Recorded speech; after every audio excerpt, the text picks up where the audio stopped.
Sterling Motors showroom stretched before Regina Caldwell like a temple of automotive luxury, each vehicle positioned under perfect lighting to maximize its appeal. Regina entered, wearing her navy blazer and carrying a leather portfolio, her stride purposeful and professional. She paused at the information desk, where Kurt Donovan, the sales manager, was finishing a phone call. When he hung up, Regina smiled politely. "I'd like to speak with someone about purchasing a Mercedes S-Class." Kurt's eyes traveled from her face to her clothes, then back again. His expression shifted to barely concealed amusement. "Are you sure you're in the right place?" Regina's smile faltered slightly. "Excuse me?" Kurt leaned back in his chair, making no effort to lower his voice. "Lady, I've been selling luxury cars for 15 years.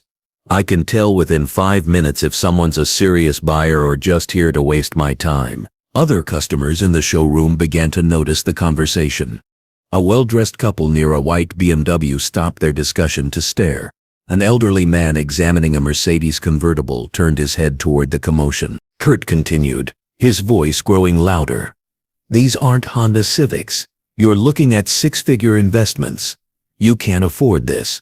And frankly, it's insulting that you're even trying to pretend otherwise." Before we dive in, this is Chainsbroken, where we honor those who refuse to be silenced. If you believe courage deserves to be remembered, subscribe now and carry their legacy forward. The showroom fell into an uncomfortable silence. Regina's face remained composed, but something dangerous flickered in her eyes. She had spent 15 years in federal banking regulation, investigating cases just like this one. She had documented hundreds of instances where financial institutions discriminated against people who looked exactly like her. "I see," Regina said quietly, her voice steady despite the humiliation burning in her chest. Kurt stood up, sensing an audience. "Look, I'm not trying to be mean. I'm just being realistic. These cars require substantial down payments, perfect credit scores, and income verification that most people simply can't provide." A young woman near the service desk pulled out her phone, discreetly pointing it toward the conversation. She had seen enough viral videos to recognize the moment when someone was about to be exposed for exactly who they really were. Regina opened her leather portfolio and withdrew a single business card.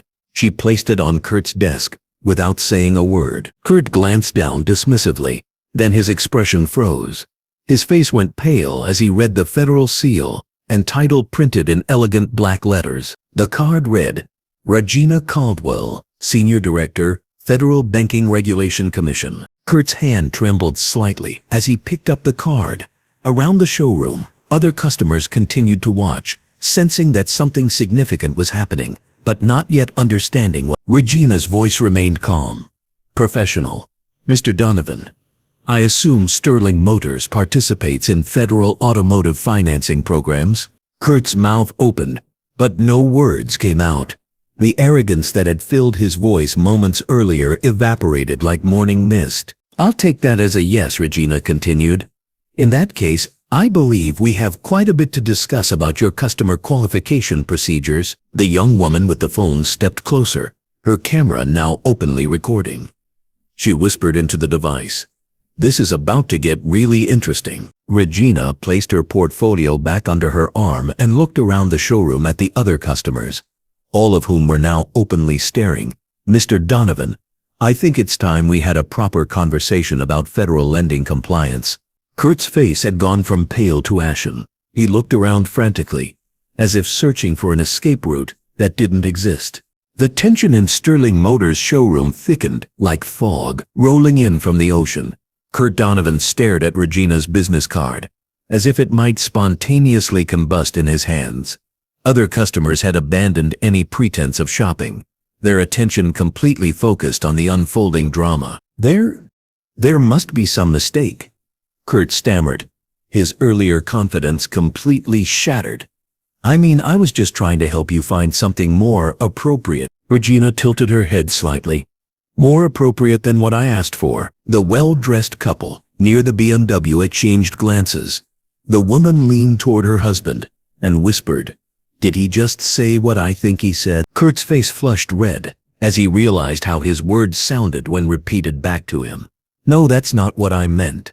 I meant more appropriate for your—" "For my what, Mr. Donovan?" The question hung in the air like a challenge. Kurt's eyes darted around the showroom, seeking support that wasn't coming. His colleagues had begun to gather at a safe distance, their expressions ranging from curiosity to concern. "I think there's been a misunderstanding," Kurt said, attempting to regain some composure. "Perhaps we should speak privately." "Oh, I think we're well past privacy," Regina replied. "You seemed quite comfortable making assumptions about my financial status in front of everyone here. I'd hate for them to miss the rest of our conversation." The young woman with the phone moved closer, her device capturing every word. She had already started a live stream, and viewers were beginning to flood the chat with comments. "This lady is about to destroy this racist car salesman," she whispered to her audience. Marcus Torres, Sterling Motors finance manager, approached cautiously. He had been watching from the finance office and could sense that Kurt had stepped into something much larger than a simple customer service issue. "Is everything all right out here?" Marcus asked, his voice carefully neutral. Regina turned to face him. "That depends entirely on how your dealership handles federal compliance investigations." Marcus's eyes widened. "Federal compliance, Mr. Torres, isn't it?" Regina said, reading his name tag. "I am Regina Caldwell, from the Federal Banking Regulation Commission. Your sales manager here has provided me with some very interesting insights into Sterling Motors' customer qualification process." Marcus shot a sharp look at Kurt, who was now visibly sweating despite the showroom's air conditioning. "What exactly did he say?" Marcus asked carefully. "He informed me, quite publicly, that I couldn't afford to purchase a Mercedes S-Class. He made this determination within approximately 30 seconds of our interaction, based purely on visual assessment." The elderly man near the convertible stepped forward. "I heard the whole thing." He was completely out of line. Kurt turned toward the man angrily. "Sir, this is none of your business." "Actually," the man said, pulling out his own business card, "it is my business. I'm Robert Chen, senior partner at Chen & Associates. We handle civil rights litigation." The blood drained from Kurt's face entirely. In the span of 5 minutes, he had insulted a federal banking regulator in front of a civil rights attorney, while being recorded by someone live streaming the entire incident. Regina looked at Kurt with the calm expression of someone who had seen this scenario play out many times before.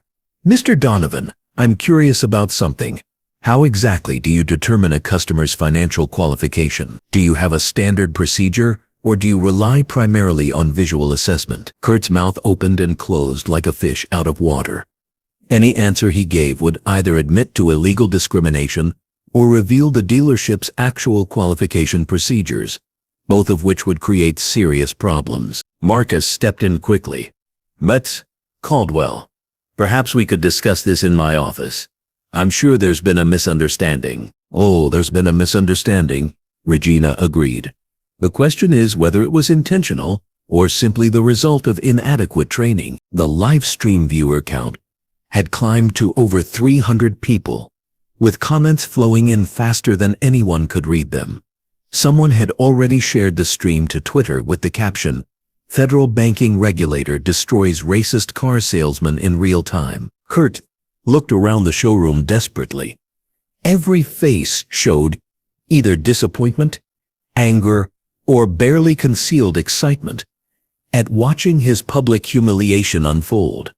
The same customers he had been trying to impress with his authority now saw him as nothing more than a liability.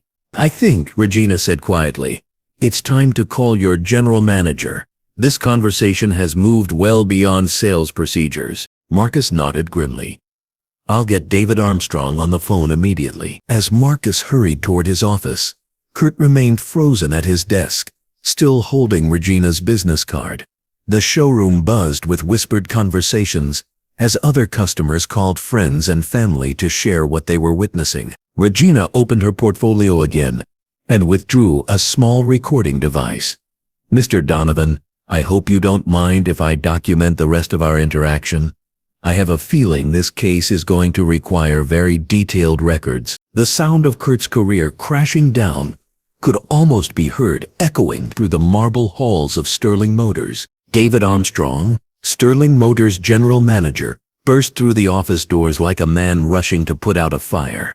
His expensive suit was slightly wrinkled from his hurried arrival, and sweat beaded on his forehead. Despite the showroom's climate control, he had received Marcus's panicked phone call while in the middle of a corporate lunch.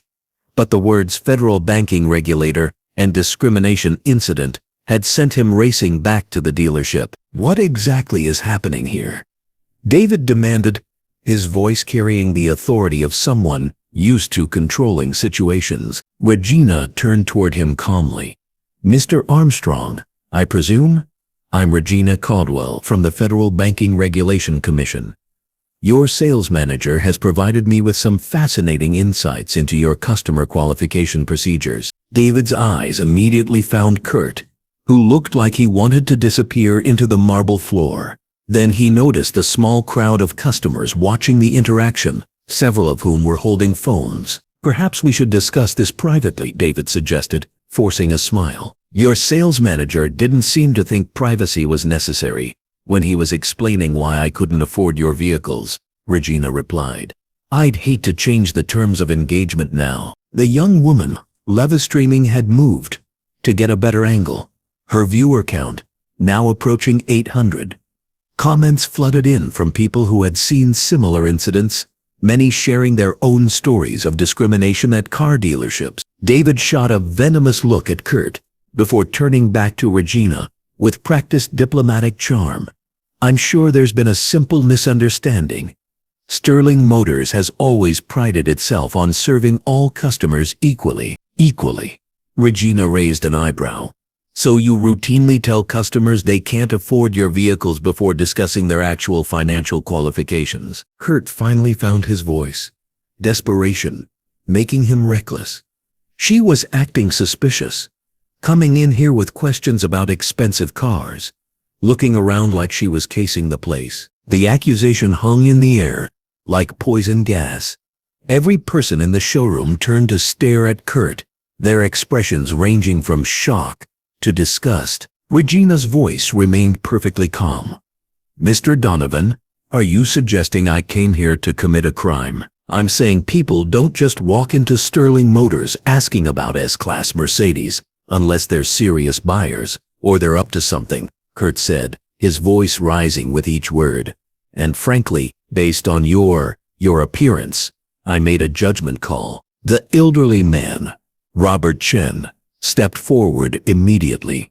Did you just say you made that assessment based on her appearance? David's face went white. He could see his dealership's reputation crumbling in real time as Kurt continued to dig himself deeper into legal trouble. Kurt, stop talking, David ordered sharply. But Kurt was beyond rational thought, his panic driving him to make increasingly desperate claims. I was protecting the dealership.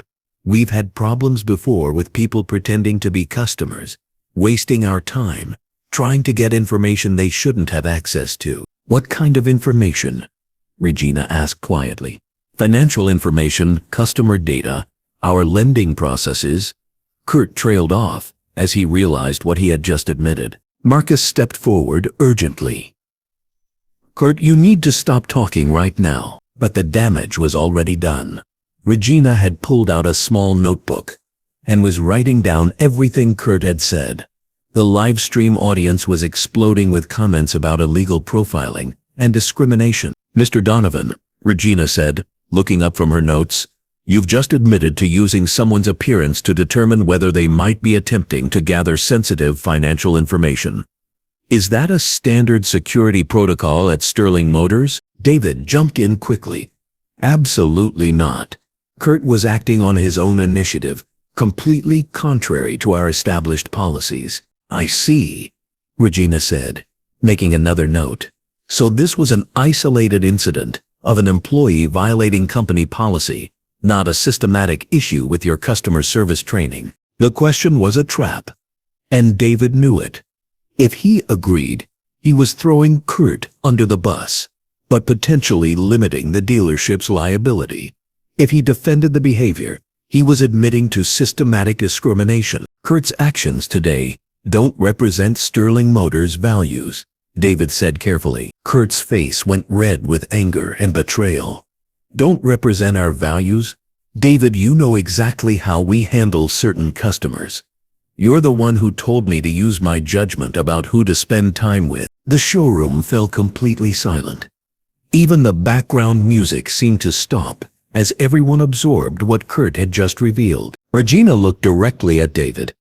Mr. Armstrong, it sounds like we need to have a much longer conversation about Sterling Motors customer service training and policies. David realized that his attempt to contain the situation had completely backfired. Kurt's admission had just implicated the entire dealership in systematic discrimination while being recorded and broadcast live to hundreds of viewers. The young woman streaming caught David's horrified expression perfectly, whispering to her audience, "This dealership just went from bad to absolutely screwed." The live stream viewer count hit 1,500 as word spread across social media like wildfire.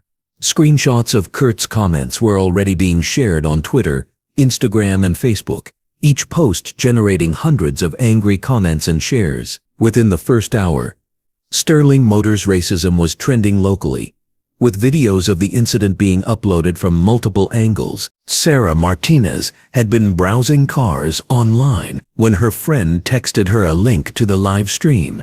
As a civil rights attorney, she immediately recognized the legal implications of what she was watching. She grabbed her laptop and started documenting everything, knowing this case would likely end up in federal court.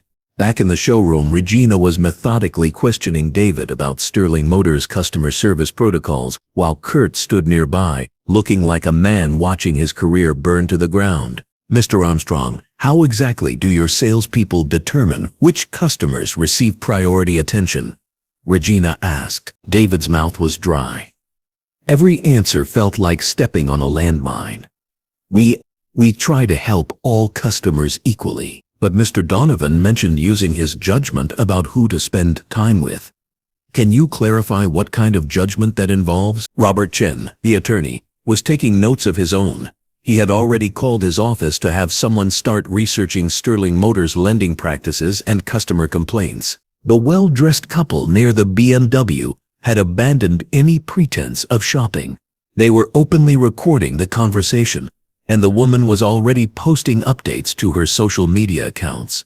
Her post read, "Watching a racist car salesman get destroyed by a federal banking regulator in real time. This is incredible." Marcus approached David carefully. "Sir, we're getting calls from local news stations. Word is spreading fast." David's phone was buzzing constantly with notifications. Sterling Motors' corporate office was trying to reach him.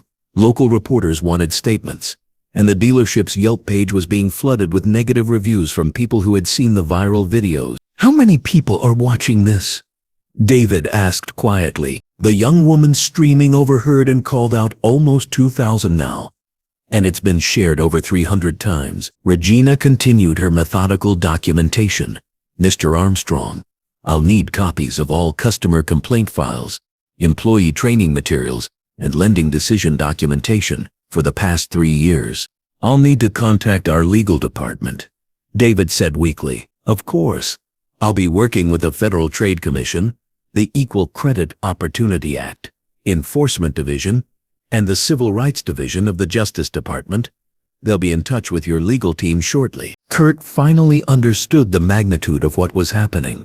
This wasn't just about losing his job. He was looking at potential federal charges for civil rights violations. His hands were shaking as he watched Regina efficiently dismantle everything he thought he knew about his protected position at the dealership. "Is there anything else you'd like to add, Mr. Donovan?" Regina asked politely. Kurt looked around the showroom, at all the faces staring at him. Customers he had dismissed, colleagues who were already distancing themselves, and phones recording his every word. He had become the face of everything wrong with systematic racism in American business. I was just doing my job," he said quietly. "Your job," Regina repeated, "was to discriminate against potential customers based on their appearance. The question hung in the air without an answer, because everyone, including Kurt, knew that any response would only make things worse. Outside Sterling Motors, news vans were beginning to arrive. A local reporter was setting up for a live broadcast, having caught wind of the viral incident through social media monitoring. The story was no longer contained within the showroom. It was becoming a regional news event. Inside, Regina packed up her notes and recording equipment with the satisfied efficiency of someone who had collected exactly what she came for. Gentlemen, I believe we have everything we need to begin our investigation. Expect federal investigators to be in touch within 24 hours. As Regina walked toward the exit, the showroom remained frozen in stunned silence. Kurt sat heavily in his chair, his career in ruins, while David frantically called corporate lawyers. The young woman ended her live stream with a final comment. Justice isn't always fast, but sometimes you get to watch it happen in real time. Subscribe if you want to see what happens next. By evening, the Sterling Motors incident had been viewed over 50,000 times across multiple platforms. Regina Caldwell had become an overnight symbol of standing up to racism, while Kurt Donovan's name was permanently linked to discriminatory business practices. The revolution against systematic discrimination had found its latest champion, and her name was Regina Caldwell. FBI Financial Crimes Unit Supervisor James Mitchell was reviewing case files in his downtown office when his computer chimed with a priority alert. The Bureau's social media monitoring system had flagged a video trending under Sterling Motors racism, and the automated analysis indicated potential federal civil rights violations involving financial services. James clicked on the video link and watched the live stream footage of Regina confronting Kurt at Sterling Motors. As a 15-year veteran of financial crimes investigation, he immediately recognized the implications of what he was seeing. Banking discrimination caught on camera, he muttered, reaching for his phone. 3 floors up in the federal building, Sarah Chen was conducting her own analysis of the incident. As a Federal Banking Commission investigator, she had been tracking discriminatory lending patterns across the region for months. Sterling Motors had appeared in her preliminary research as a dealership with unusually high rejection rates for minority customers, but she hadn't yet accumulated enough evidence for formal action. The viral video changed everything. Sarah pulled up Sterling Motors' federal lending compliance records on her secure computer system. The dealership processed approximately $12 million in automotive financing annually through 3 major banks, all of which were subject to federal fair lending regulations. Her phone rang. James Mitchell's name appeared on the caller ID. "Sarah, tell me you've seen the Sterling Motors video," James said without preamble. "I'm looking at their lending data right now. This incident isn't isolated. It's systematic." "How systematic?" Sarah scrolled through her analysis reports. "In the past 18 months, Sterling Motors has processed 47 loan applications. Approval rate for white customers 78%. Approval rate for black customers 2%. Even when controlling for credit scores and income levels," James whistled low. "That's not just discrimination. That's a federal civil rights violation pattern that could shut them down entirely." It gets worse. The 3 banks they work with have similar patterns across multiple dealerships. "We're looking at a network of discriminatory practices involving millions in federal loan guarantees." James stood up from his desk, already planning the next steps. "I'm calling the Civil Rights Division. This video just gave us probable cause for a full investigation." "James, there's something else you need to know about this case." "What?" "The woman in the video, Regina Caldwell. I know her." James paused. "Personally?" "Professionally. She's not just any federal banking regulator. She's Senior Director of the Federal Banking Regulation Commission's Fair Lending Enforcement Division. She literally wrote the guidelines we use for investigating cases like this." The implications hit James immediately. Kurt Donovan hadn't just discriminated against a random customer. He had publicly humiliated one of the most powerful banking regulators in the federal government, while being recorded in front of witnesses. "James, Regina doesn't just investigate banking discrimination. She has the authority to revoke federal lending licenses, impose multi-million-dollar penalties, and refer criminal charges to the Justice Department. James sat back down heavily. So Sterling Motors just declared war on exactly the wrong person, and they did it in the most public way possible. Within an hour, James had assembled a task force, including representatives from the FBI Financial Crimes Unit, the Federal Trade Commission, the Civil Rights Division of the Justice Department, and the Federal Banking Commission. The Sterling Motors investigation was being fast-tracked as a priority case. Meanwhile, at Sterling Motors, David Armstrong was discovering exactly how much trouble his dealership was in. Corporate lawyers had spent the morning reviewing the viral videos and researching Regina Caldwell's background. The information they found made everyone involved feel sick. She has the authority to do what? David asked his corporate attorney over the phone. She can shut down your federal lending partnerships immediately. No appeals process. No grace period. Your dealership would lose 73% of its financing options within 24 hours. David looked around his office at the awards and certificates covering the walls. Sterling Motors had been his life's work, and Kurt's stupidity was about to destroy everything. What about legal exposure? Individual civil rights violation penalties can reach $100,000 per incident. If they find a pattern of discrimination, we're looking at potential criminal charges and unlimited civil liability. Through his office window, David could see Kurt at his desk, staring blankly at his computer screen.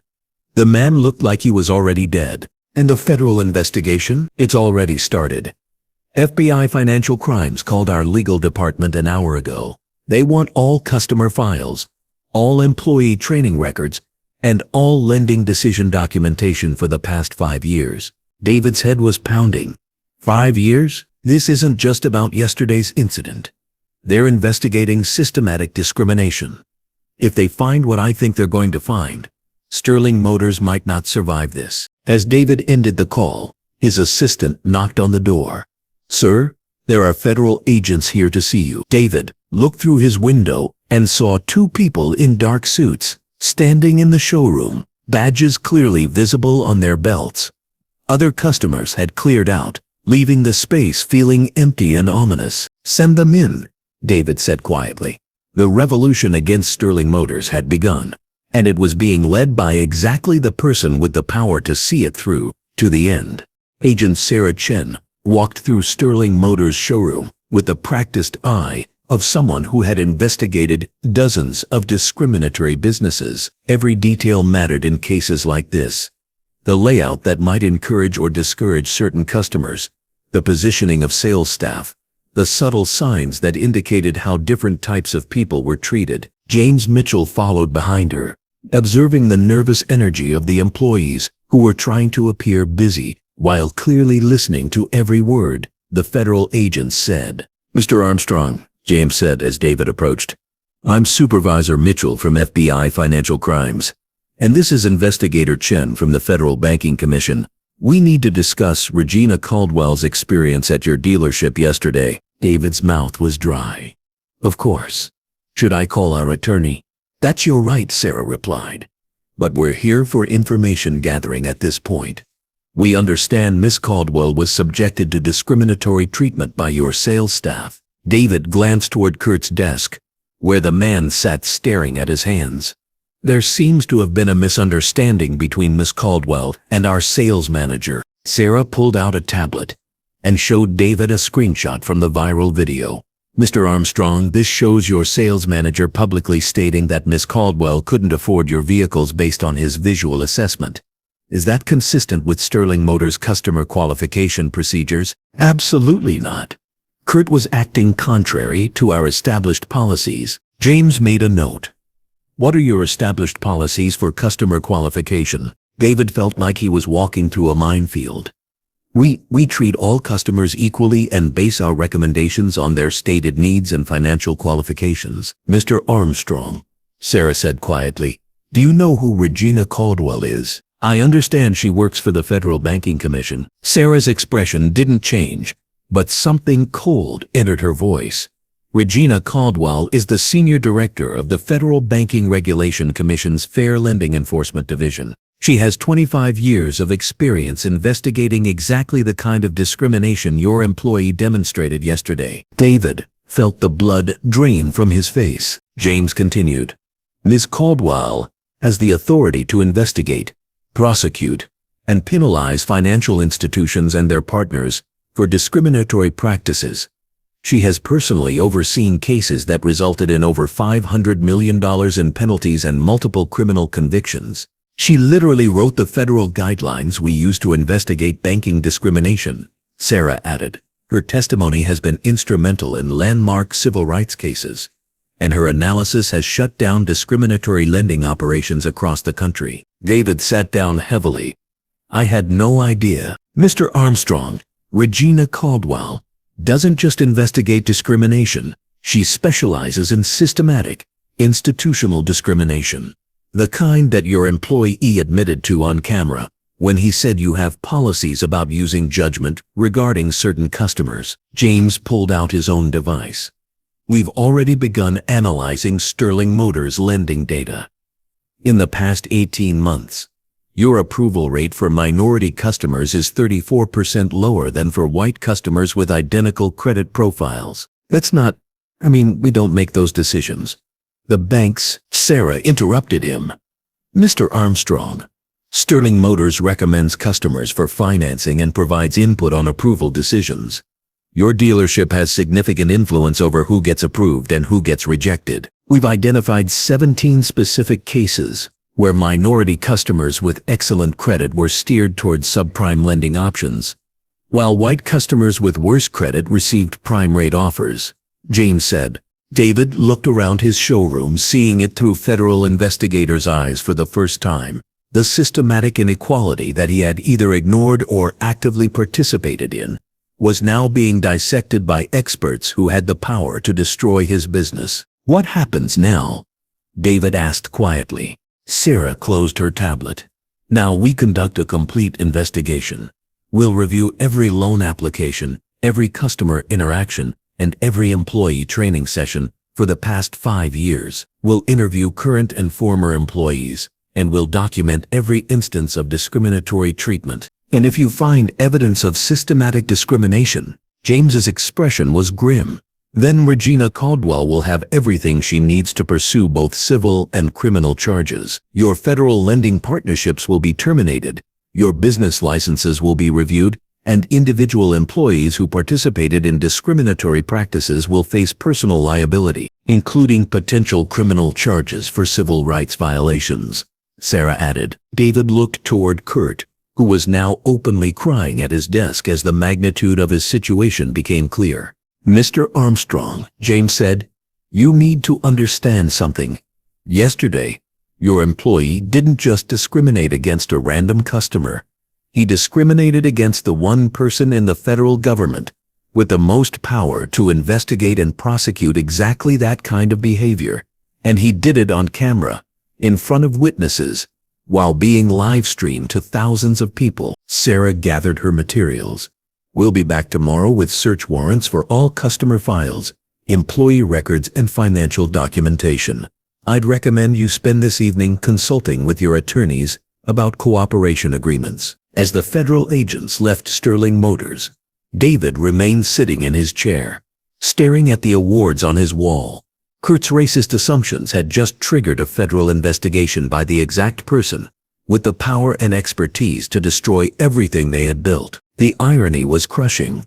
In trying to protect his dealership from people he thought didn't belong there, Kurt had attracted the attention of the one person who could ensure Sterling Motors would never discriminate against anyone again, because it would no longer exist. Patricia Williams had been following the Sterling Motors story on social media when she realized she needed to make a phone call. 3 years earlier, she had walked into that same showroom hoping to finance a reliable car for her family. What happened next had haunted her ever since. Patricia worked as a nurse at the regional medical center, earned $67,000 annually, and had a credit score of 742. By any reasonable standard, she was an ideal candidate for automotive financing.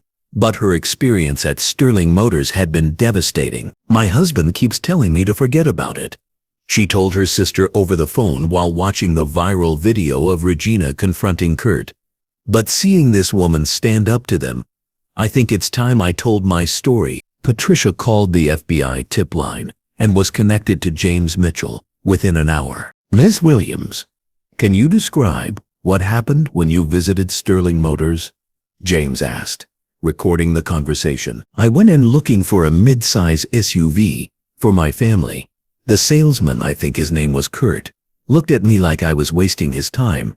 From the moment I walked in, he kept trying to steer me toward used cars, even after I explained I wanted to finance new. James made notes while Patricia continued. When I insisted on seeing new vehicles, he got irritated. He said, and I'll never forget this, people like you need to be realistic about what you can actually afford. When I asked what he meant by people like me, he said I should focus on practical transportation, not luxury. Did you provide financial information? That's the thing he never asked. He made assumptions about my income and credit without ever running my information. When I finally demanded that he check my qualifications, he acted like he was doing me a favor. What happened with the financing application? Patricia's voice grew angry. He came back and said the bank had concerns about my application. He offered me a subprime loan with a 12% interest rate for a 5-year-old used car. I walked out. Did you try financing elsewhere? The next day, I went to Johnson Toyota, across town.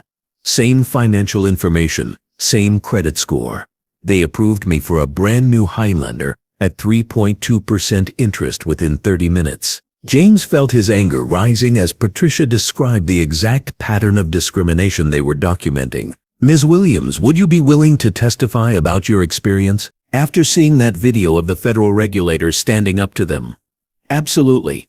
It's time someone held them accountable. After hanging up with Patricia, James called Sarah Chen with the update. Sarah, we've got our first victim testimony. Sterling Motors rejected a qualified nurse with excellent credit. Then she was approved immediately at a competitor dealership for better terms. How much better? 12% versus 3.2%. For a customer with a 742 credit score. Sarah was quiet for a moment. James, that's not just discrimination. That's predatory lending. The interest rate differential suggests they were trying to steer her into a subprime product she didn't qualify for. Gets worse. The salesman was Kurt Donovan, the same guy from the video, the same guy. This is his pattern, and it's been going on for years. Within hours of Patricia's call, the FBI tip line was flooded with similar stories. Former Sterling Motors customers described being steered toward overpriced financing, rejected without proper credit checks, or treated dismissively based on their race. Marcus Torres sat in his office reviewing loan files, knowing that federal investigators would be examining every document.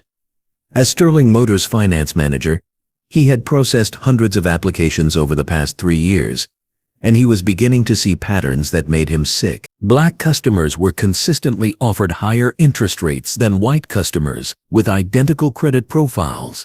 Loan applications from minority customers included more subjective comments about stability and reliability that had nothing to do with financial qualifications, and Kurt had been involved in most of these decisions. Marcus picked up his phone and called his personal attorney. I need to know about whistleblower protections for federal civil rights cases, he said. His attorney was surprised by the call. Marcus, what's going on? I've been documenting discriminatory lending practices at my dealership for months. I think it's time to turn over my files to the FBI. Are you talking about the Sterling Motors incident I've been seeing on the news? I'm talking about 3 years of systematic discrimination that I should have reported a long time ago. Marcus opened his desk drawer and pulled out a flash drive he had been quietly updating for months. It contained copies of discriminatory loan decisions, internal emails discussing customer profiles, and training materials that encouraged sales staff to make assumptions about customer qualifications based on appearance. I documented everything, Marcus told his attorney. Loan applications, emails, recorded phone calls, where Kurt and David discussed which customers were worth their time, I have evidence of hundreds of discriminatory incidents. Marcus, why did you wait so long to come forward? Marcus was quiet for a moment. Because I was afraid of losing my job. But after watching that federal regulator expose Kurt yesterday, I realized I should have been more afraid of staying silent. The evidence Marcus had compiled would prove to be the key to the federal case against Sterling Motors. His files contained the internal documentation that showed discrimination wasn't just individual bias. It was company policy. Federal investigator Sarah Chen sat in her office, surrounded by financial records that painted a disturbing picture of systematic discrimination extending far beyond Sterling Motors. The dealership was just one node in a network of biased lending practices that involved 3 major banks and dozens of automotive dealerships across the region. Her computer screen displayed a complex analysis of loan approval patterns that had taken her team 3 days to compile. The data was damning. "James, you need to see this," Sarah said, calling FBI Supervisor Mitchell. "What did you find?" Sterling Motors isn't operating alone. They're part of a coordinated system involving First National Auto Lending, Citizens Commerce Bank, and Regional Trust Financial. All 3 banks show identical discrimination patterns across multiple dealerships. James arrived at Sarah's office within minutes and stared at the data on her monitors. "Look at this approval matrix," Sarah said, pointing to a spreadsheet. "White customers with credit scores between 650 and 700 get approved 89% of the time. Black customers with the same credit range get approved 31% of the time. Latino customers 20%. Across all 3 banks? Across all 3 banks, working with 17 different dealerships in a 6-county area. This isn't random bias. This is systematic exclusion." James studied the numbers. "How much money are we talking about?" In the past 2 years, approximately $847 million in automotive loans were processed through this network. Based on our analysis, minority customers were systematically excluded from $312 million worth of financing opportunities. And when they were approved, Sarah pulled up another screen. Minority customers who did get approved paid an average of 4.7% higher interest rates than white customers with identical credit profiles.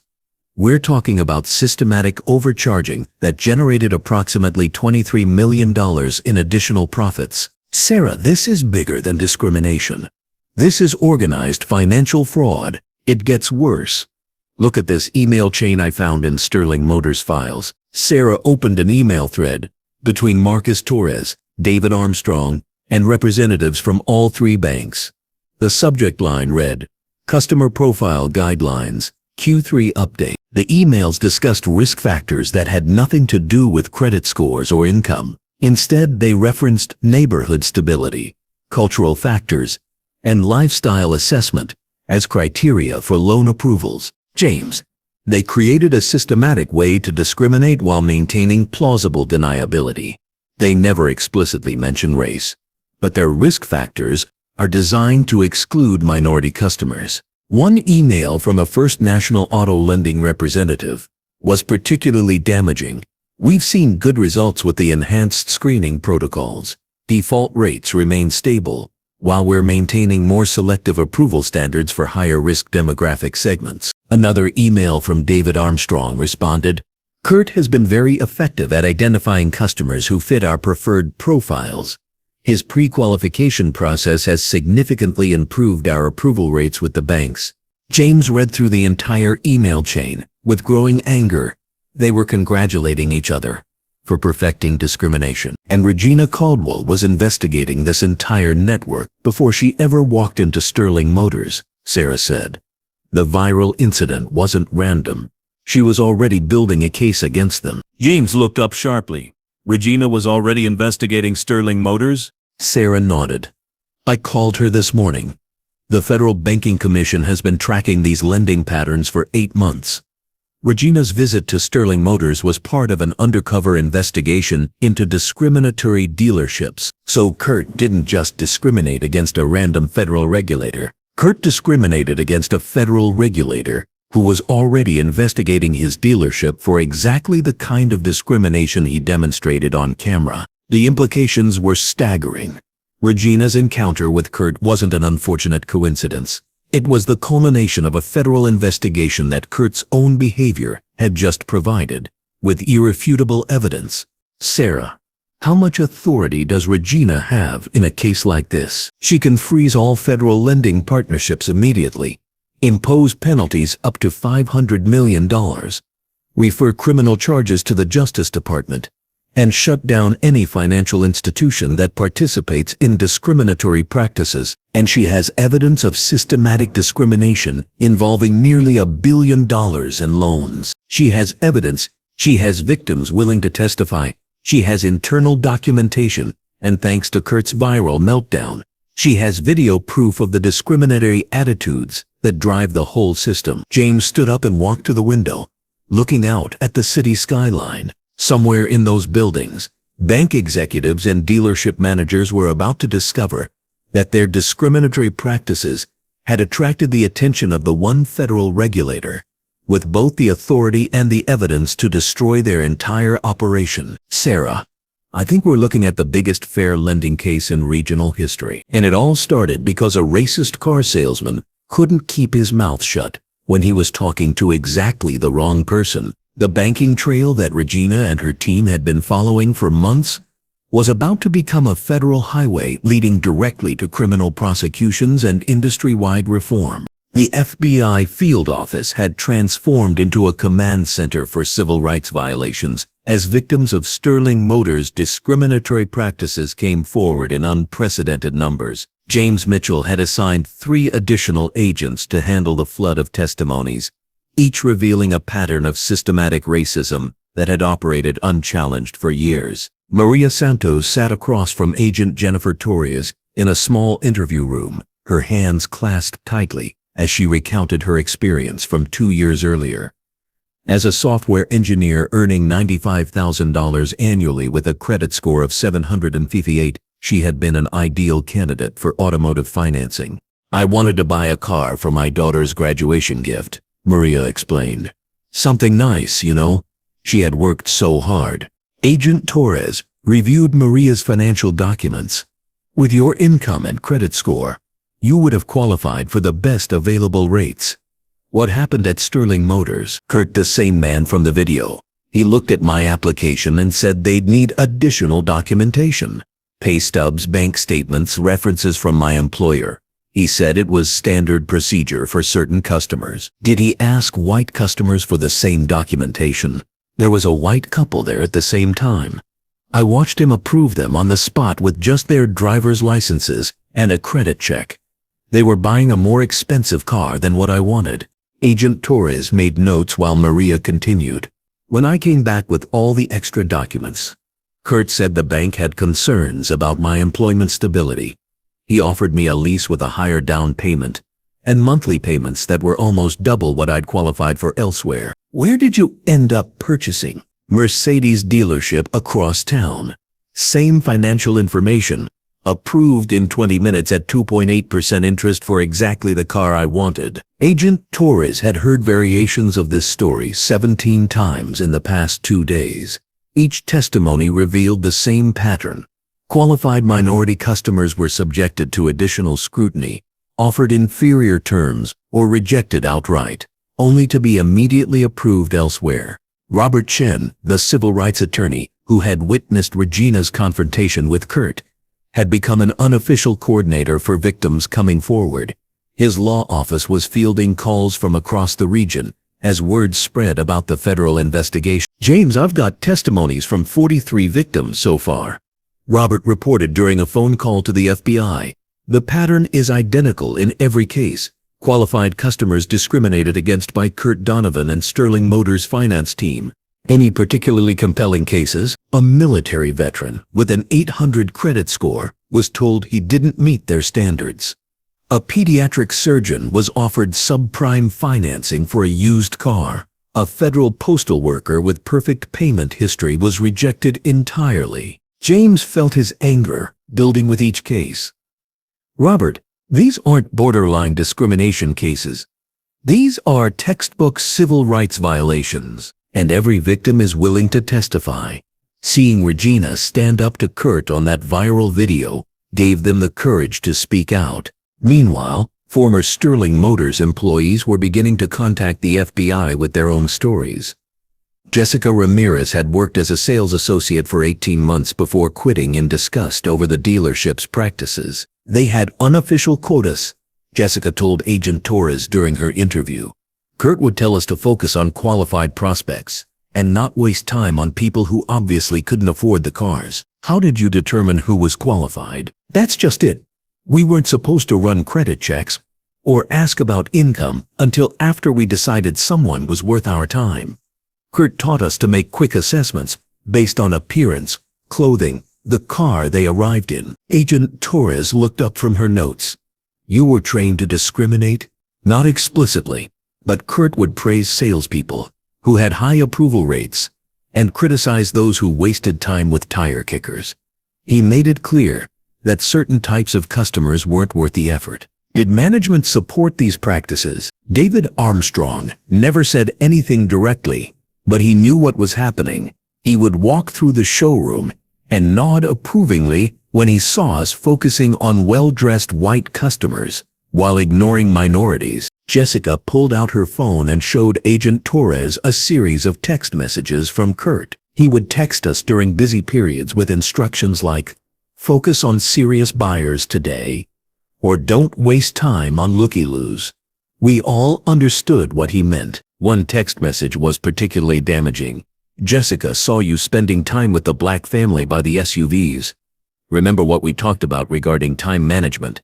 Kurt, this text was sent while I was helping the Johnson family. The husband was a dentist. The wife was a teacher.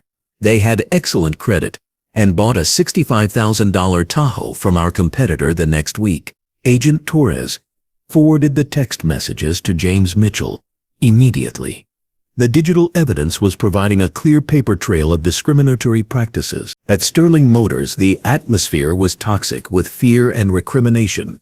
Employees who had participated in discriminatory practices were now realizing they faced potential criminal charges, while those who had stayed silent were grappling with their own complicity. Kurt sat alone in the break room, no longer trusted to interact with customers.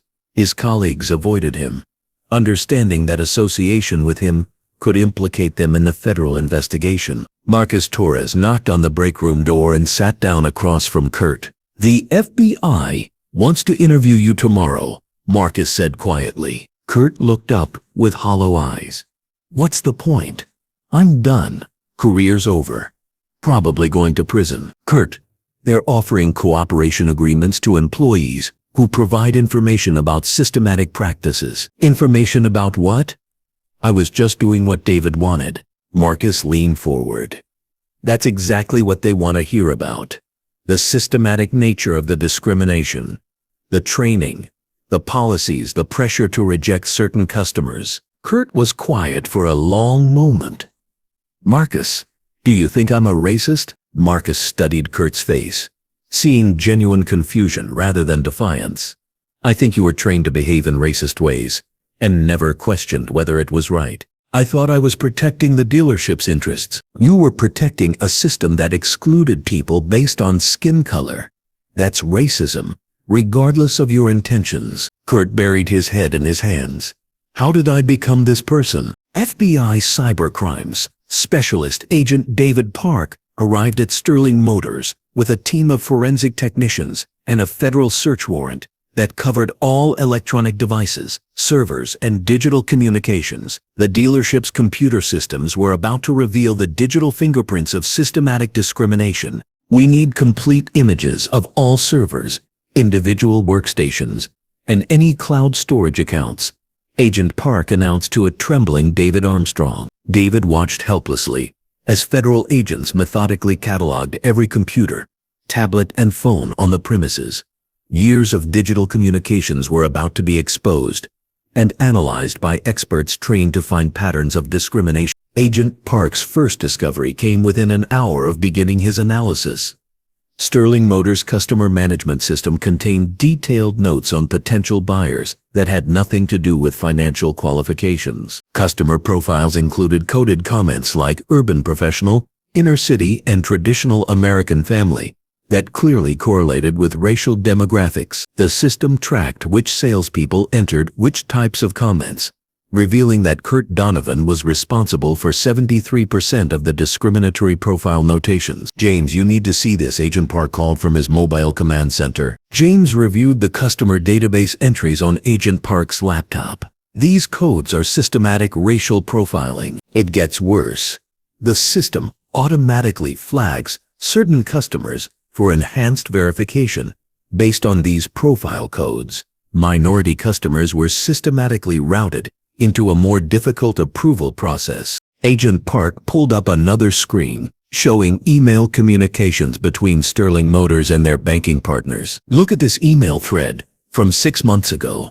David Armstrong is discussing customer quality improvement with bank representatives." The email exchange revealed sophisticated coordination between Sterling Motors and their lending partners to systematically exclude minority customers while maintaining plausible deniability. David Armstrong's email read, "Our pre-qualification process has significantly improved approval rates by focusing on customers who meet traditional lending criteria. Kurt has been instrumental in implementing more selective customer screening." The response from First National Auto Lending was equally damaging. "Excellent work on customer screening. Your dealership's default rates are among the lowest in our network. Whatever you're doing to identify qualified prospects, keep it up." Agent Park continued mining the digital evidence, uncovering training materials that taught sales staff to make rapid assessments of customer suitability based on appearance, speech patterns, and vehicle arrival. "James, they documented their discrimination training. PowerPoint presentations, video conferences, email instructions, it's all here." One training video featured Kurt Donovan explaining efficient customer qualification to new sales staff. "Time is money in automotive sales," Kurt said in the video.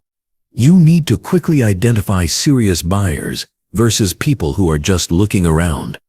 Experience teaches you to recognize the signs of qualified prospects." When a new salesperson asked how to identify these signs, Kurt's response was captured on video. "Well-dressed, professional appearance, arrived in a quality vehicle, speaks clearly, ask informed questions.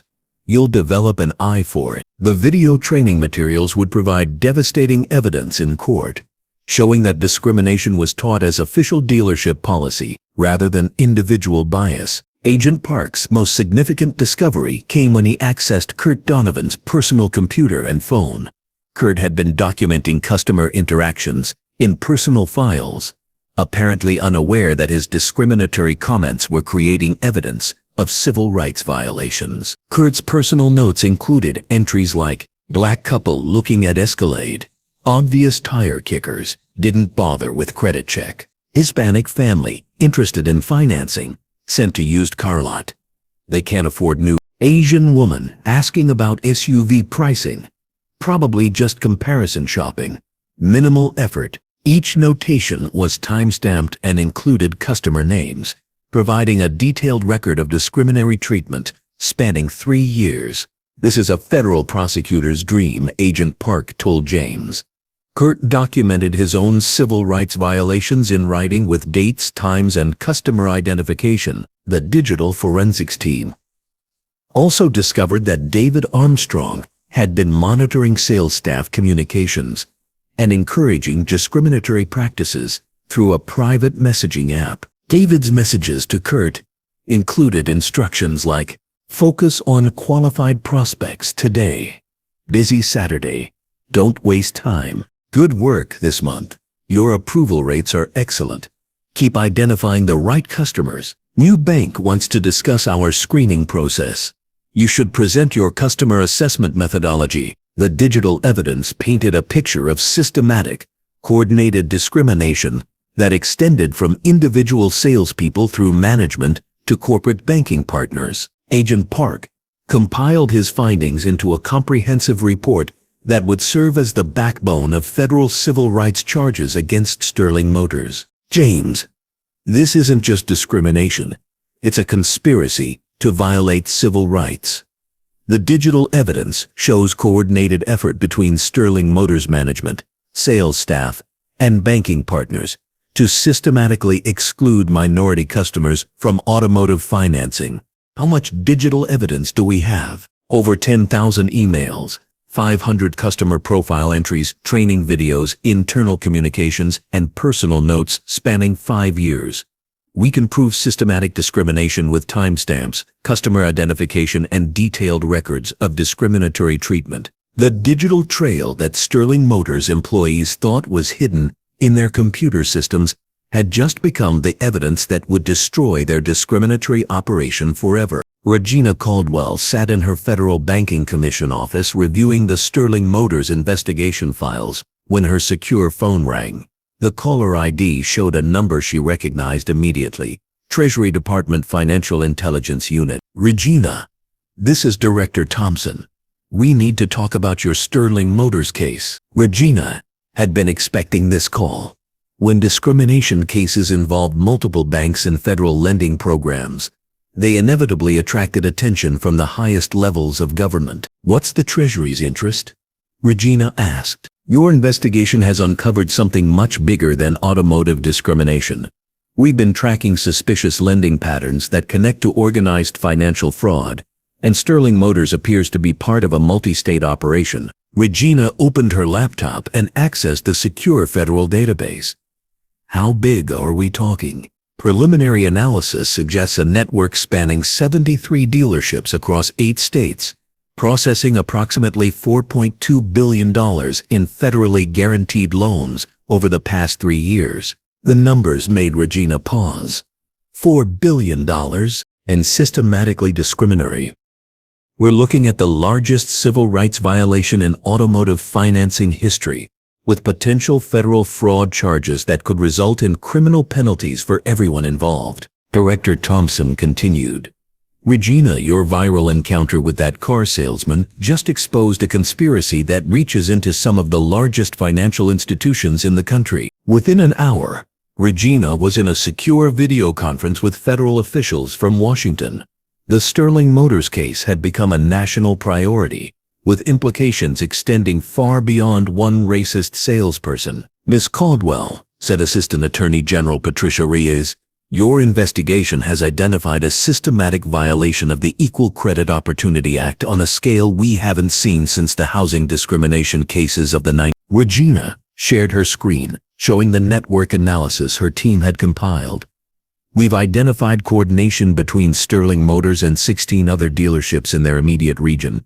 They're all using identical discrimination protocols, suggesting central coordination. Who's coordinating it? Auto Credit Solutions, a financing intermediary that processes loans for multiple banks.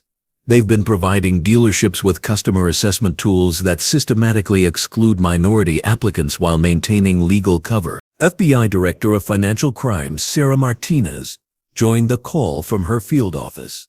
We've executed search warrants on Auto Credit Solutions this morning.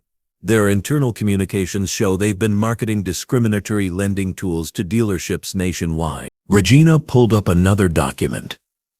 Auto Credit's marketing materials promise dealerships improved approval rates and better customer screening. They're selling discrimination as a business optimization tool. What's the scope of their operation? Over 200 dealerships in 14 states have purchased Auto Credit's enhanced qualification systems. We're looking at systematic discrimination affecting potentially hundreds of thousands of minority customers. Assistant Attorney General Reyes was quiet for a moment. Regina, your encounter with Kurt Donovan didn't just expose Sterling Motors. It exposed a national conspiracy to violate civil rights in automotive financing. The video conference continued for 2 hours as federal officials coordinated the largest civil rights investigation in modern automotive industry history. Sterling Motors had become ground zero for a case that would reshape how car dealerships operate across the country. Meanwhile, at Auto Credit Solutions headquarters in Chicago, executives were beginning to understand that their discriminatory business model had attracted federal attention. CEO Michael Harrison was reviewing legal documents when his assistant burst into his office. "Sir, federal agents are in the building with search warrants. They're seizing all our servers and documentation." Michael had built auto credit solutions by helping dealerships improve their profit margins through selective customer qualification. He had never explicitly mentioned race, but the results spoke for themselves. Dramatically reduced lending to minority customers, while maintaining high approval rates for white applicants. What are they looking for? Everything. Customer data, training materials, communications with dealerships, banking partnerships. They mentioned something about civil rights violations and federal fraud charges. Michael realized that his carefully constructed business model, selling discrimination as efficiency, was about to be exposed in federal court. The Sterling Motors viral video had apparently triggered an investigation that traced directly back to his company. At Sterling Motors, David Armstrong received a phone call that made his blood run cold. "Mr. Armstrong, this is Janet Kim from Auto Credit Solutions Legal Department.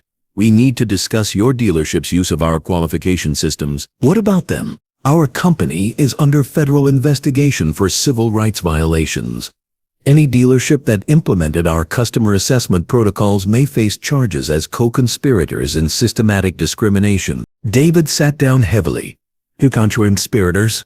"The Federal Banking Commission has identified auto credit's tools as instrumental in systematic exclusion of minority customers. Dealerships that used our systems to discriminate may face federal criminal charges." David realized that Sterling Motors hadn't just implemented their own discriminatory practices, they had participated in a national conspiracy to violate civil rights, orchestrated by a company that profited from teaching dealerships how to discriminate legally. What happens now? The Justice Department is offering cooperation agreements to dealerships that provide evidence about auto credit's systematic discrimination training. Those who don't cooperate may face the full weight of federal civil rights prosecutions. After hanging up, David understood that Sterling Motors was now connected to a federal conspiracy case that could result in criminal charges, unlimited civil penalties, and complete destruction of his business. Kurt's racist confrontation with Regina Caldwell had unraveled a national network of discriminatory practices that he had unknowingly been part of for years. The FBI's Washington field office had been transformed into a command center for Operation Fair Access, the federal task force created to investigate the automotive financing discrimination network uncovered by Regina Caldwell's Sterling Motors case. Task Force Director Amanda Foster stood before a wall covered with network diagrams, financial flow charts, and photographs connecting hundreds of dealerships, banks, and auto credit solutions across multiple states. "This investigation now involves 14 federal agencies," she announced to the assembled team of FBI agents, federal prosecutors, banking regulators, and civil rights attorneys.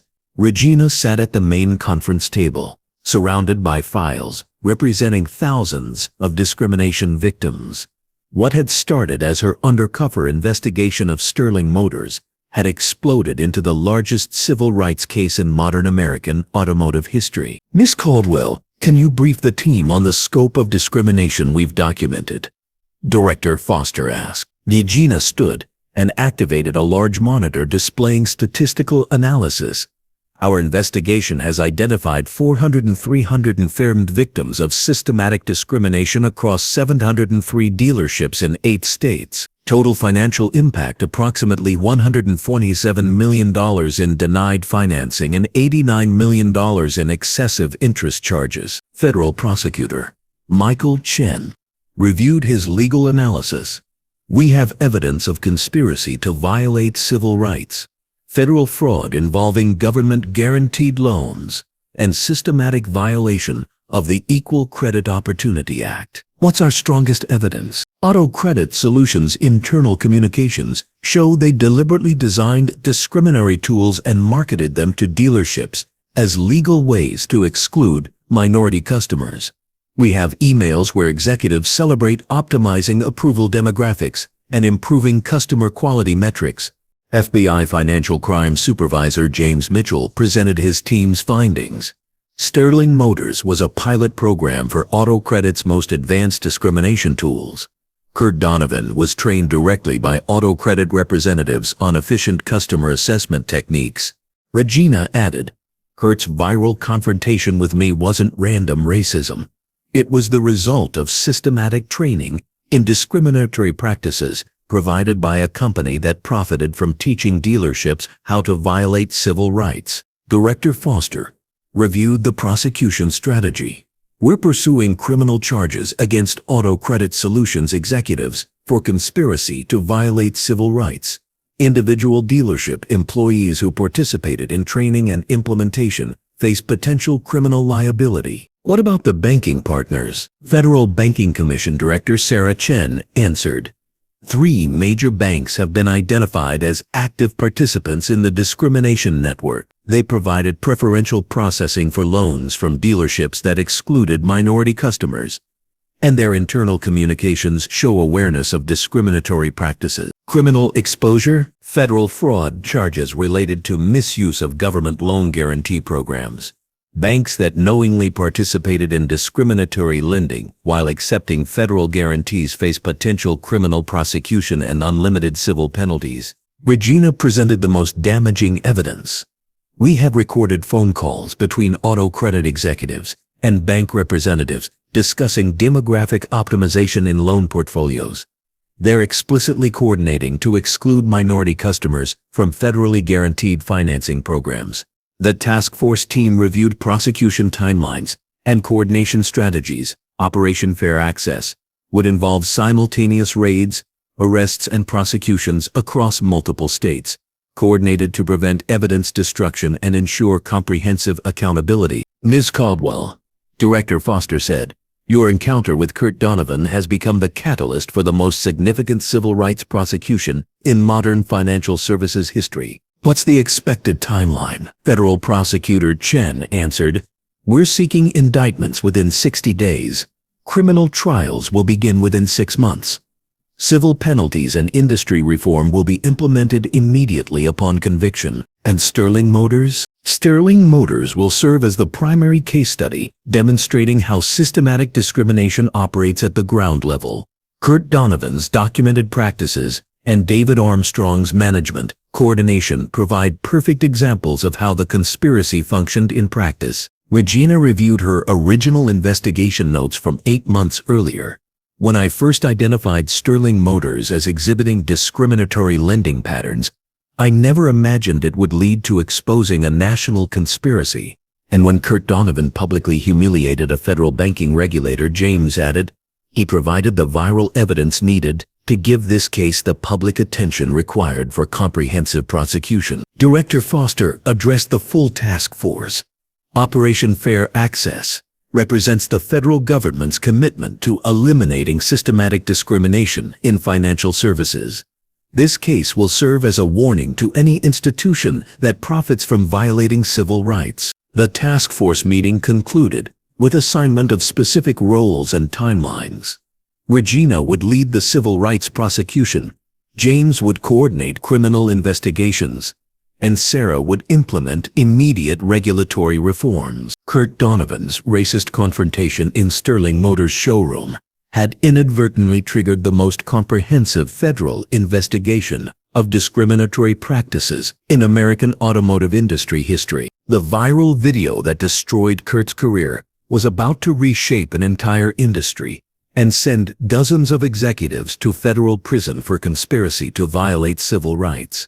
At 6 a.m. sharp, 14 black SUVs pulled into the parking lot of Sterling Motors simultaneously, their synchronized arrival creating an intimidating display of federal authority. FBI agents, Federal Banking Commission investigators, and Civil Rights Division attorneys emerged from the vehicles carrying boxes of evidence collection equipment and federal search warrants. Regina Caldwell stepped out of the lead vehicle, wearing her official Federal Banking Commission identification badge and carrying the comprehensive search warrant she had personally drafted. 3 weeks had passed since Kurt Donovan's viral humiliation, and now the full weight of federal law enforcement was descending on Sterling Motors. This is a federal raid under authority of the United States Banking Regulation Commission, and the Federal Bureau of Investigation.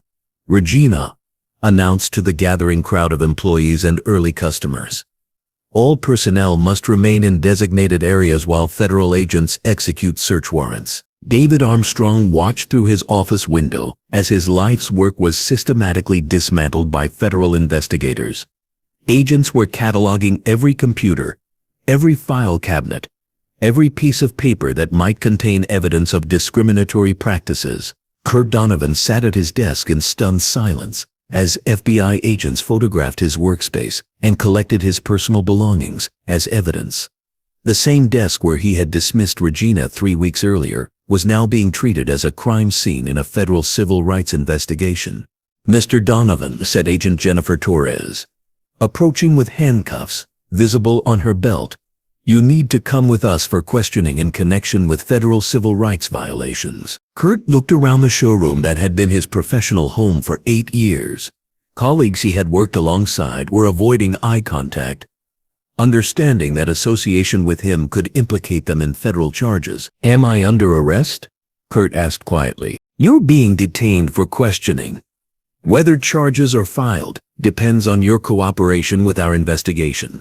As Kurt was led away in handcuffs, other Sterling Motors employees watched in horror, realizing that their participation in discriminatory practices might result in federal prosecution. Marcus Torres, the finance manager who had become a whistleblower, was cooperating fully with federal agents, providing detailed explanations of the dealership's discriminatory financing procedures. His insider knowledge was helping investigators understand exactly how systematic discrimination operated at Sterling Motors. "Marcus, can you explain how customer profiles were created?" asked Agent David Park while reviewing digital evidence. "Kurt trained all sales staff to make quick assessments based on appearance. We were taught to identify qualified prospects versus tire kickers before running credit checks or discussing financing options." "How did you identify these categories?" Marcus pulled up customer files on his computer. Well-dressed white customers were automatically classified as qualified. Minority customers were typically classified as requires additional verification, regardless of their actual financial status. Agent Park documented Marcus's explanations, while federal prosecutors prepared criminal charges against Sterling Motors management and sales staff. Regina walked through the showroom with the satisfaction of someone who had spent months planning this moment.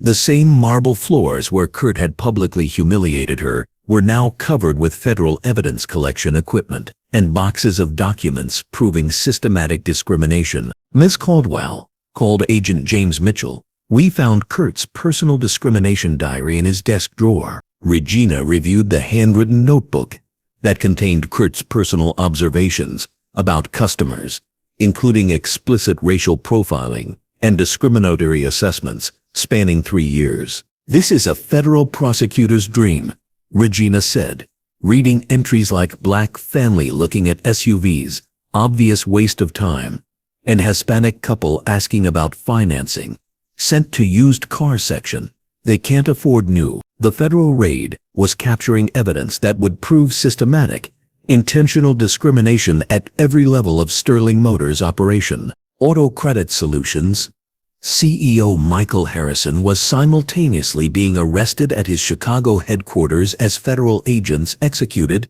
coordinated raids across 8 states. The company that had taught Sterling Motors how to discriminate was facing federal conspiracy charges for organizing nationwide civil rights violations. At Sterling Motors, federal agents were discovering training materials provided by Auto Credit that explicitly taught discriminatory customer assessment techniques. PowerPoint presentations titled Efficient Customer Qualification and Demographic Risk Assessment provided systematic instructions for excluding minority customers while maintaining legal cover. "Regina, look at this," Agent Park called from David Armstrong's office, holding up a certificate of completion from Auto Credit Solutions. The certificate showed that Sterling Motors had completed advanced customer profiling training and was certified as an elite qualification partner in Auto Credit's discrimination network. By noon, Sterling Motors had been effectively shut down as a functioning business.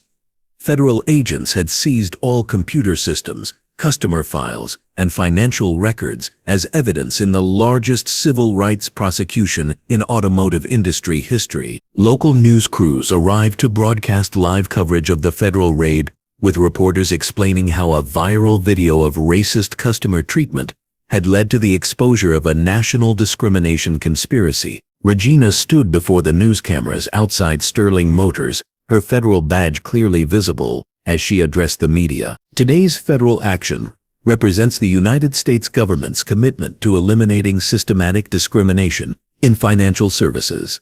No individual, dealership, or corporation will be permitted to violate civil rights while participating in federally guaranteed lending programs. In a sterile FBI interrogation room, Kurt Donovan sat across from Agent Jennifer Torres and federal prosecutor Michael Chen, his hands trembling as he realized his entire life was about to be dissected by federal investigators. "Mr. Donovan," Prosecutor Chen began, "you're being questioned in connection with conspiracy to violate civil rights, a federal crime that carries a maximum sentence of 10 years in prison." Kurt's face went white. 10 years? That's for individual violations. Given the scope of discrimination we've documented, you could face multiple charges with consecutive sentences. Agent Torres opened a thick file containing hundreds of pages of evidence against Kurt. "We have documented 227 specific instances of discriminatory treatment involving customers you personally interacted with over the past 3 years. Kurt stared at the evidence file, understanding that his casual racism had been meticulously documented by federal investigators who specialized in civil rights prosecutions. "Mr. Donovan, do you understand that your viral confrontation with Regina Caldwell was recorded and broadcast to millions of people?" Prosecutor Chen asked. "I didn't know who she was." "You discriminated against a federal banking regulator who was conducting an undercover investigation into exactly the kind of behavior you demonstrated on camera." Agent Torres pulled out transcripts of Kurt's statements during the viral incident. "You publicly stated that Miss Caldwell couldn't afford Sterling Motors vehicles based on your visual assessment. You then accused her of acting suspiciously and attempting to gather sensitive information. Can you explain these statements?" Kurt struggled to find words that might minimize his culpability. I was doing what I thought was best for the dealership." "You thought discrimination was best for the dealership?" "No, that's not what I meant. I was trying to focus on serious customers." Prosecutor Chen leaned forward. "Mr. Donovan, how do you determine if someone is a serious customer without discussing their financial qualifications?" Kurt realized that any answer would either admit to illegal discrimination or reveal his complete incompetence as a sales professional. "I used my experience to assess customer potential." "What aspects of your experience taught you that black customers couldn't afford luxury vehicles?" The question hung in the air like a trap. Kurt understood that admitting to racial profiling would provide evidence for federal charges, but denying it would contradict the massive documentation investigators had compiled. Agent Torres showed Kurt photographs from his personal discrimination diary. "These are entries you wrote describing customer interactions. Can you explain this entry? Black couple looking at Escalade. Obvious tire kickers. Didn't bother with credit check." Kurt stared at his own handwriting, realizing he had documented his civil rights violations in detail. "I don't remember writing that." "It's your handwriting, in your personal notebook, found in your desk drawer during today's federal raid." Prosecutor Chen presented another piece of evidence. "We have testimony from 43 customers who experienced discriminatory treatment from you personally. Would you like to hear some of their statements?" "I don't think so." Maria Santos, software engineer earning $95,000 annually with a 758 credit score. You told her she didn't meet Sterling Motors standards and offered her subprime financing for a used vehicle. She was approved immediately at a competitor dealership for better terms on a new car. Kurt's racism was being systematically dismantled by investigators who had interviewed every victim, documented every discriminatory incident, and compiled irrefutable evidence of his civil rights violations. "Mr. Donovan, we're offering you a cooperation agreement. If you provide truthful testimony about systematic discrimination practices at Sterling Motors and your training by Auto Credit Solutions, we'll consider reduced charges. What kind of testimony? Information about how you were trained to discriminate, instructions you received from management, and coordination with Auto Credit Solutions to implement discriminatory customer assessment tools. Kurt realized that cooperation might be his only chance to avoid decades in federal prison. His racist behavior had attracted the attention of federal investigators who specialized in destroying people like him. If I cooperate, what happens to my charges? Prosecutor Chen was blunt. You'll still face federal civil rights charges. But cooperation could result in probation instead of prison time. And if I don't cooperate, we have enough evidence to convict you on multiple federal charges without your testimony. Your cooperation helps us prosecute the larger conspiracy, but we don't need it to send you to prison. Kurt understood that his viral confrontation with Regina Caldwell had provided federal investigators with everything they needed to destroy his life. His only choice was between cooperating with the prosecution or facing the full weight of federal civil rights laws. I'll cooperate, Kurt said quietly. Agent Torres activated a recording device. Mr. Donovan, please describe how Auto Credit Solutions trains Sterling Motors employees to discriminate against minority customers while maintaining legal cover. Kurt began describing the systematic discrimination training he had received, providing federal prosecutors with insider testimony about the national conspiracy to violate civil rights in automotive financing. The man who had publicly humiliated Regina Caldwell was now helping federal investigators dismantle the entire network of discriminatory practices that he had unknowingly been part of for years. The boardroom of Auto Credit Solutions' Chicago headquarters was under federal surveillance as executives faced the reality that their discriminatory business model had become the center of the largest civil rights investigation in modern financial services history. CEO Michael Harrison sat at the head of a mahogany conference table, surrounded by corporate attorneys, while FBI agents monitored the building's exits to prevent evidence destruction. The company that had built a $2.3 billion business by teaching dealerships how to discriminate legally was now facing federal conspiracy charges that could result in criminal convictions and unlimited civil penalties. Michael, we need to discuss damage control, said corporate attorney Janet Kim. Michael reviewed the federal charges that had been filed against Auto Credit Solutions earlier that morning. Conspiracy to violate civil rights, federal fraud involving government loan guarantees, and systematic violation of fair lending laws. How did we get here? That viral video from Sterling Motors exposed our entire operation. Regina Caldwell's investigation traced every discriminatory practice back to our training programs. EFO Robert Sterling pulled up financial projections on his laptop.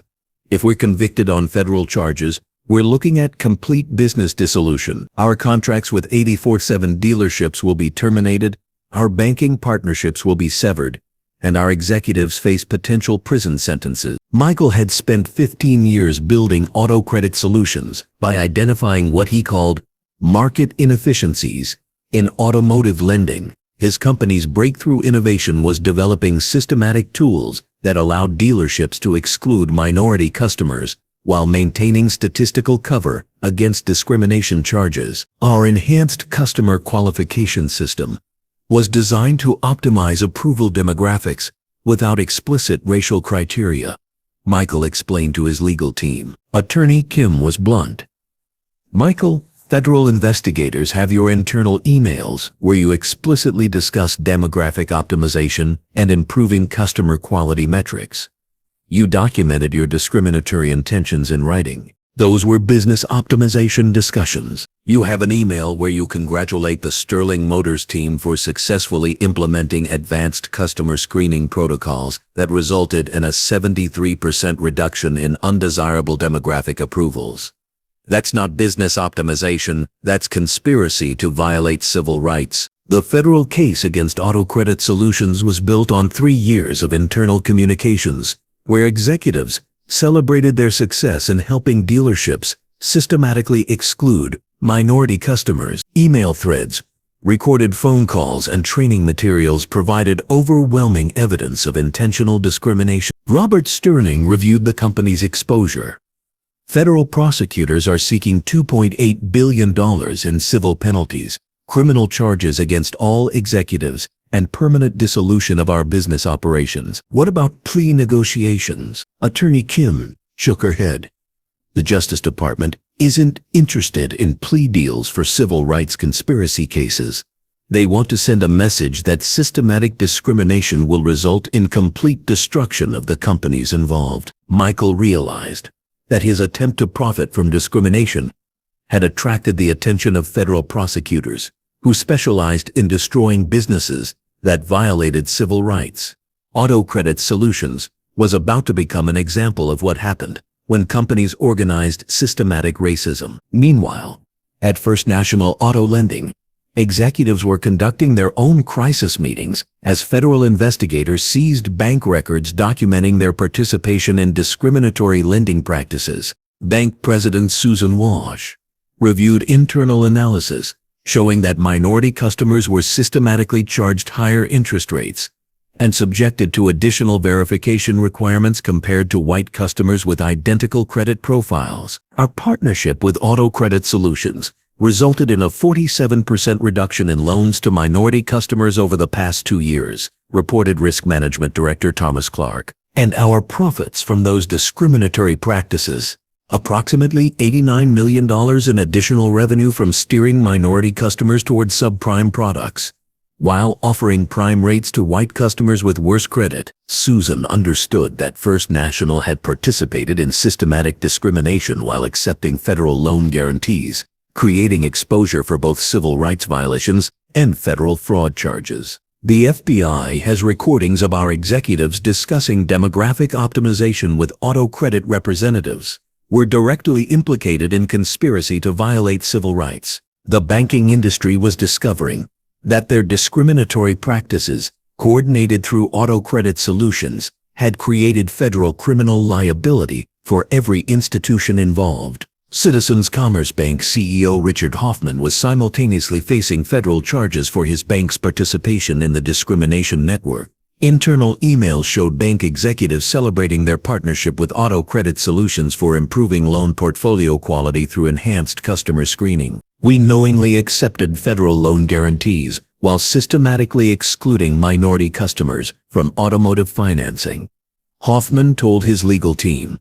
That's federal fraud on top of civil rights violations. The 3 major banks that had partnered with Auto Credit Solutions were now facing potential criminal prosecution, unlimited civil penalties, and federal banking license revocation.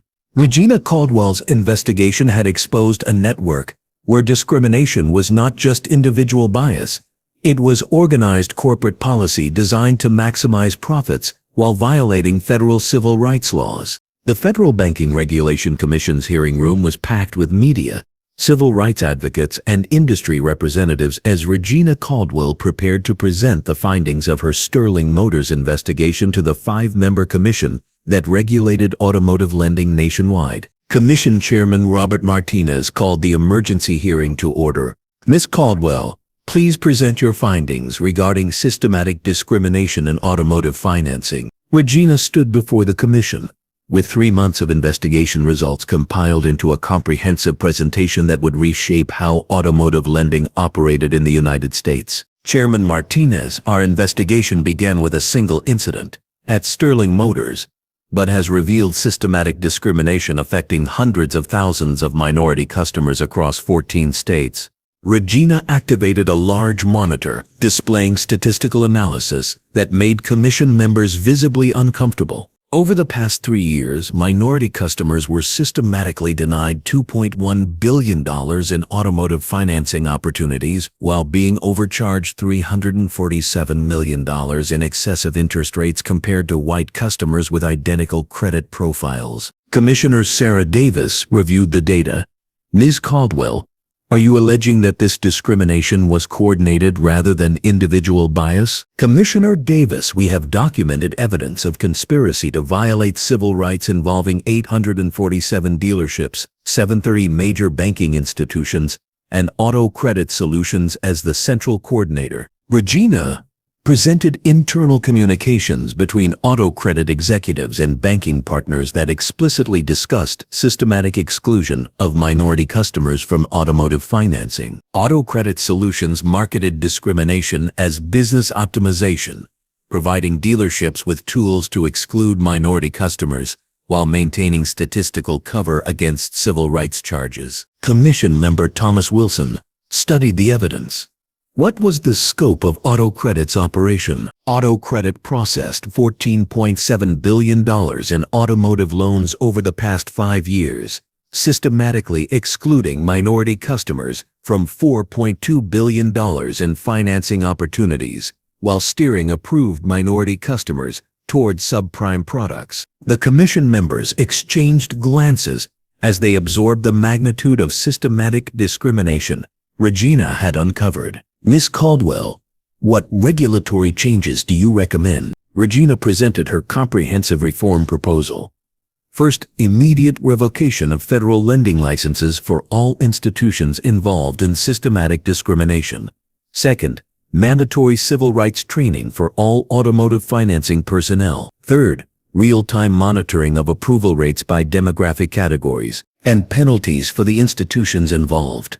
We are seeking $4.7 billion in civil penalties, permanent dissolution of Auto Credit Solutions, and criminal referrals for executives who organized the discrimination conspiracy. Commissioner Martinez reviewed Regina's recommendations. Ms. Caldwell, your investigation suggests that automotive discrimination was not isolated incidents, but systematic industry practice. Correct. Auto Credit Solutions identified discrimination as a profitable business model and marketed it to hundreds of dealerships and dozens of banks as legal optimization of customer demographics. Regina presented video testimony from discrimination victims, including Maria Santos, Patricia Williams, and 17 other customers who had experienced systematic exclusion from automotive financing. These victims represent hundreds of thousands of minority customers who were systematically denied equal access to automotive financing, while federal agencies provided loan guarantees to the institutions discriminating against them. The commission vote was unanimous.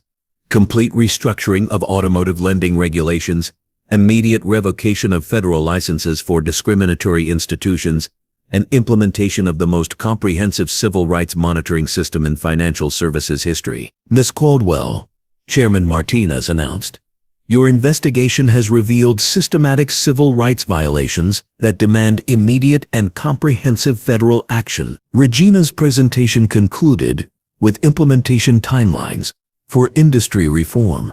Within 90 days, all automotive lending institutions must demonstrate compliance with enhanced civil rights monitoring, or their federal licenses will be revoked. The Sterling Motors investigation that began with Kurt Donovan's racist confrontation had resulted in the most comprehensive reform of automotive financing in American history. Auto Credit Solutions would be permanently dissolved.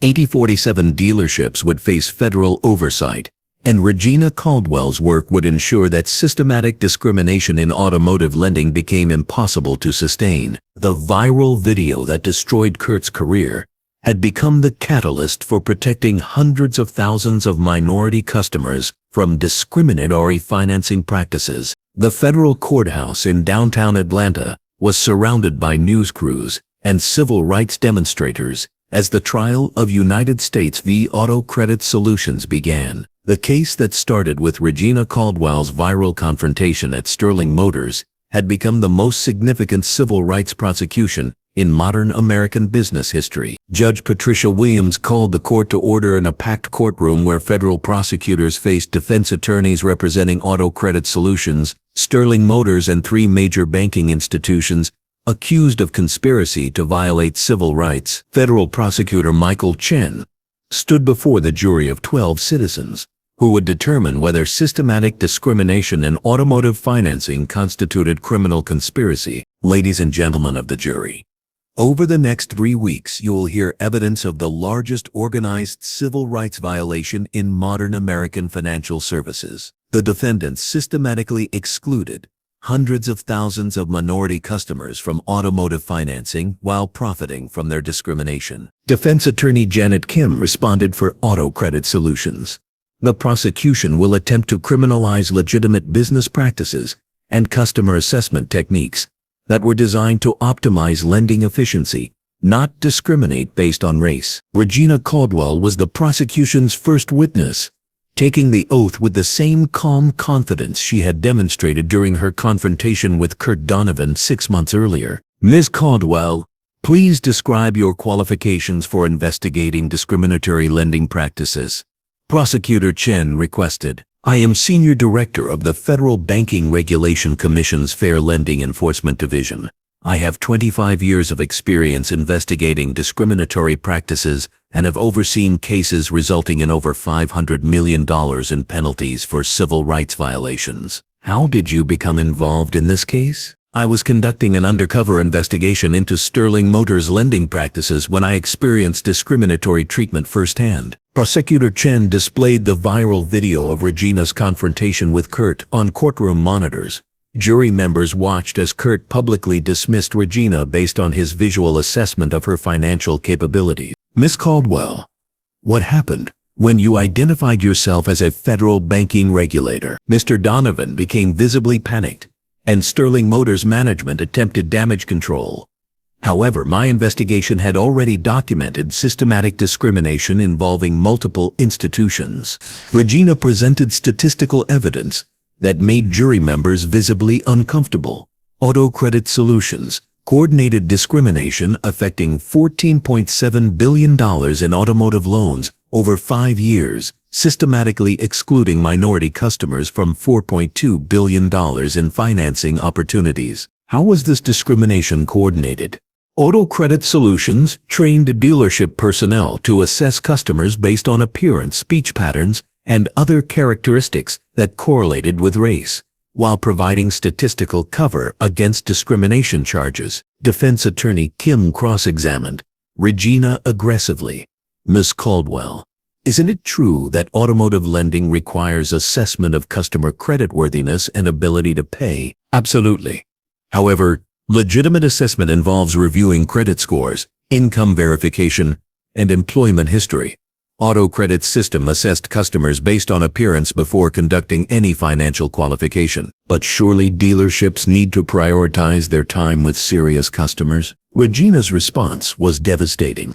Ms. Kim, are you suggesting that minority customers are inherently less serious about automotive purchases than white customers? The courtroom fell silent, as the defense attorney realized she had inadvertently reinforced the prosecution's discrimination argument. Prosecutor Chen called Kurt Donovan as a cooperating witness. Kurt had spent 4 months in federal custody, cooperating with prosecutors in exchange for reduced charges. Mr. Donovan, please describe how Auto Credit Solutions trained Sterling Motors employees to discriminate against minority customers. Kurt's voice was barely audible as he described the systematic training he had received. We were taught to identify qualified prospects based on appearance, clothing, speech patterns, and the vehicles customers arrived in. Were these legitimate business criteria? No. We were taught to make assumptions about customers' financial qualifications without reviewing their actual credit or income information. Mr. Donovan, did you understand that these practices constituted racial discrimination? Kurt paused for a long moment. I thought I was protecting the dealership's interests. I didn't want to admit that I was excluding customers based on race. Prosecutor Chen presented Kurt's personal discrimination diary. Mr. Donovan, you documented your discriminatory treatment of customers in writing. Can you explain this entry? Black family looking at SUVs, obvious waste of time. I was making assumptions about their financial qualifications based on race. I understand now that was illegal and wrong. The prosecution presented testimony from 43 discrimination victims, each describing identical treatment at Sterling Motors and other dealerships in the auto credit network. Maria Santos testified about her rejection at Sterling Motors, despite her $95,000 income and 758 credit score. Kurt Donovan told me I didn't meet their standards without ever reviewing my financial qualifications. I was approved immediately at a competitor dealership. Patricia Williams described being steered towards subprime financing despite her nursing career and excellent credit. Kurt made assumptions about my ability to pay based on how I looked, not my actual financial situation. Each victim's testimony reinforced the prosecution's argument that discrimination was systematic, intentional, and coordinated across multiple institutions. The second week of trial focused on Kurt Donovan's role as the ground-level implementer of Auto Credit Solutions discriminatory training. Federal prosecutors presented 3 years of documented evidence showing how Kurt's racist assumptions had systematically excluded qualified minority customers from automotive financing. Mr. Donovan, Prosecutor Chen continued his examination. How many customers did you treat discriminatorily over the past 3 years? Kurt reviewed the federal evidence file. According to the FBI's investigation, 207 documented instances of discriminatory treatment. And how much financing was denied to qualified minority customers as a result of your discrimination? Approximately $8.7 million in automotive loans that should have been approved based on customers' actual financial qualifications. Prosecutor Chen displayed Kurt's employment evaluations on courtroom monitors. Mr. Donovan, your performance reviews consistently praised your customer assessment skills and efficient qualification processes. Were your supervisors aware of your discriminatory practices? David Armstrong and Marcus Torres knew exactly how I was screening customers. They encouraged it because it improved our approval rates with Auto Credit's banking partners. Did Auto Credit Solutions provide specific training in discriminatory practices? Kurt described the systematic training he had received. Auto Credit representatives conducted quarterly training sessions on customer profiling and demographic risk assessment. We were taught to identify customers who fit their preferred lending profiles. What did preferred lending profiles mean? White customers with professional appearances who arrived in quality vehicles. Auto Credit's training materials never explicitly mentioned race, but their examples made it clear which customers we should prioritize. Defense attorney Kim attempted to portray Kurt as an individual bad actor rather than a systematic implementer of discriminatory policies. Mr. Donovan, weren't your discriminatory practices your own personal bias rather than company training? Kurt's response surprised the defense team. No, I was trained by Auto Credit Solutions to discriminate. My personal diary documents what I was taught, not my personal opinions. Prosecutor Chen presented Auto Credit's training materials as evidence. PowerPoint presentations titled Efficient Customer Screening and Demographic Risk Assessment provided systematic instructions for excluding minority customers while maintaining legal cover. Mr. Donovan, did Auto Credit Solutions ever explicitly instruct you to discriminate based on race? Not explicitly, but their training materials, examples, and performance metrics made it clear that excluding minority customers was expected and rewarded. The jury heard recordings of Auto Credit training sessions where representatives praised dealerships for improving customer quality metrics and optimizing demographic approvals. Marcus Torres testified about Sterling Motors' management participation in discriminatory practices. David Armstrong regularly praised Kurt for his efficient customer screening and used Sterling Motors' improved approval rates as evidence of effective management. Did management ever question Kurt's customer assessment methods? Never. Kurt's discrimination was generating exactly the results Auto Credit and our banking partners wanted. Federal Banking Commission investigator Sarah Chen presented comprehensive analysis of Kurt's discriminatory impact. Mr. Donovan's practices at Sterling Motors resulted in 73% of qualified minority customers being rejected or steered towards subprime financing, while 89% of white customers with inferior credit were approved for prime rate loans. The prosecution's final evidence was devastating. Video testimony from Auto Credit Solutions CEO Michael Harrison, recorded during his federal questioning. We developed customer assessment tools that helped dealerships optimize their approval demographics, Harrison admitted. Sterling Motors was particularly effective at implementing our enhanced screening protocols. When asked to clarify approval demographics, Harrison's response was damning. Dealerships that used our systems showed significant improvement in customer quality metrics, resulting in more profitable lending relationships. Judge Williams interrupted. Mr. Harrison, please define customer quality metrics. Customers who fit traditional lending profiles and demonstrated stability indicators. Are you referring to racial characteristics? Harrison's silence provided the answer the jury needed. Prosecutor Chen addressed the jury in closing arguments. Kurt Donovan was not a lone racist acting on personal bias. He was a trained implementer of systematic discrimination, organized by Auto Credit Solutions and rewarded by Sterling Motors management. The evidence shows that Kurt's viral confrontation with Regina Caldwell was not an isolated incident, but the documented result of 3 years of training in discriminatory practices that excluded hundreds of thousands of minority customers from equal access to automotive financing. Defense attorney Kim's closing argument attempted to minimize Kurt's role.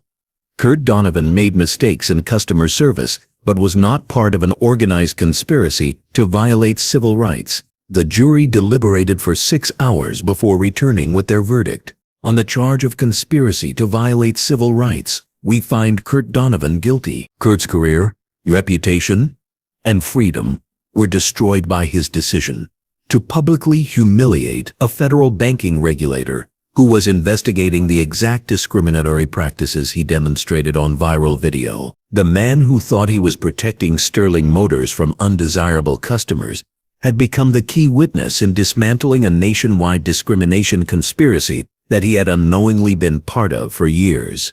6 months after the federal convictions, the automotive financing industry had been transformed beyond recognition. The Sterling Motors case had triggered the most comprehensive civil rights reform in American business history, with regulations that made systematic discrimination impossible to sustain. Regina Caldwell stood before the National Association of Automotive Dealers annual conference, addressing an audience of dealership owners and managers who were struggling to adapt to the new reality of federal oversight and civil rights compliance. The Sterling Motors investigation revealed that discriminatory practices were not isolated incidents, but systematic industry policies that violated federal civil rights laws, Regina announced to the packed auditorium. The audience sat in uncomfortable silence as Regina presented the scope of reform that had resulted from Kurt Donovan's viral confrontation. Every automotive dealership in the United States is now subject to real-time federal monitoring of approval rates by demographic categories. Any dealership showing discriminatory patterns will face immediate federal investigation and potential license revocation. Auto Credit Solutions had been permanently dissolved, its executive sentenced to federal prison, and its $2.3 billion in assets distributed to discrimination victims as compensation for decades of systematic exclusion from automotive financing. CEO Michael Harrison was serving a 7-year federal sentence for conspiracy to violate civil rights, while his company's discriminatory training materials had become evidence in dozens of additional civil rights prosecutions across the country. The automotive financing industry generated $347 million in illegal profits by systematically overcharging minority customers, Regina continued. These profits have been confiscated and distributed to victims as restitution for civil rights violations. Sterling Motors had been permanently closed, its federal lending licenses revoked, and its assets liquidated to compensate discrimination victims. David Armstrong faced federal charges for managing systematic discrimination, while Marcus Torres had received immunity for his cooperation as a whistleblower. Kurt Donovan is serving a 5-year federal sentence for conspiracy to violate civil rights, Regina announced.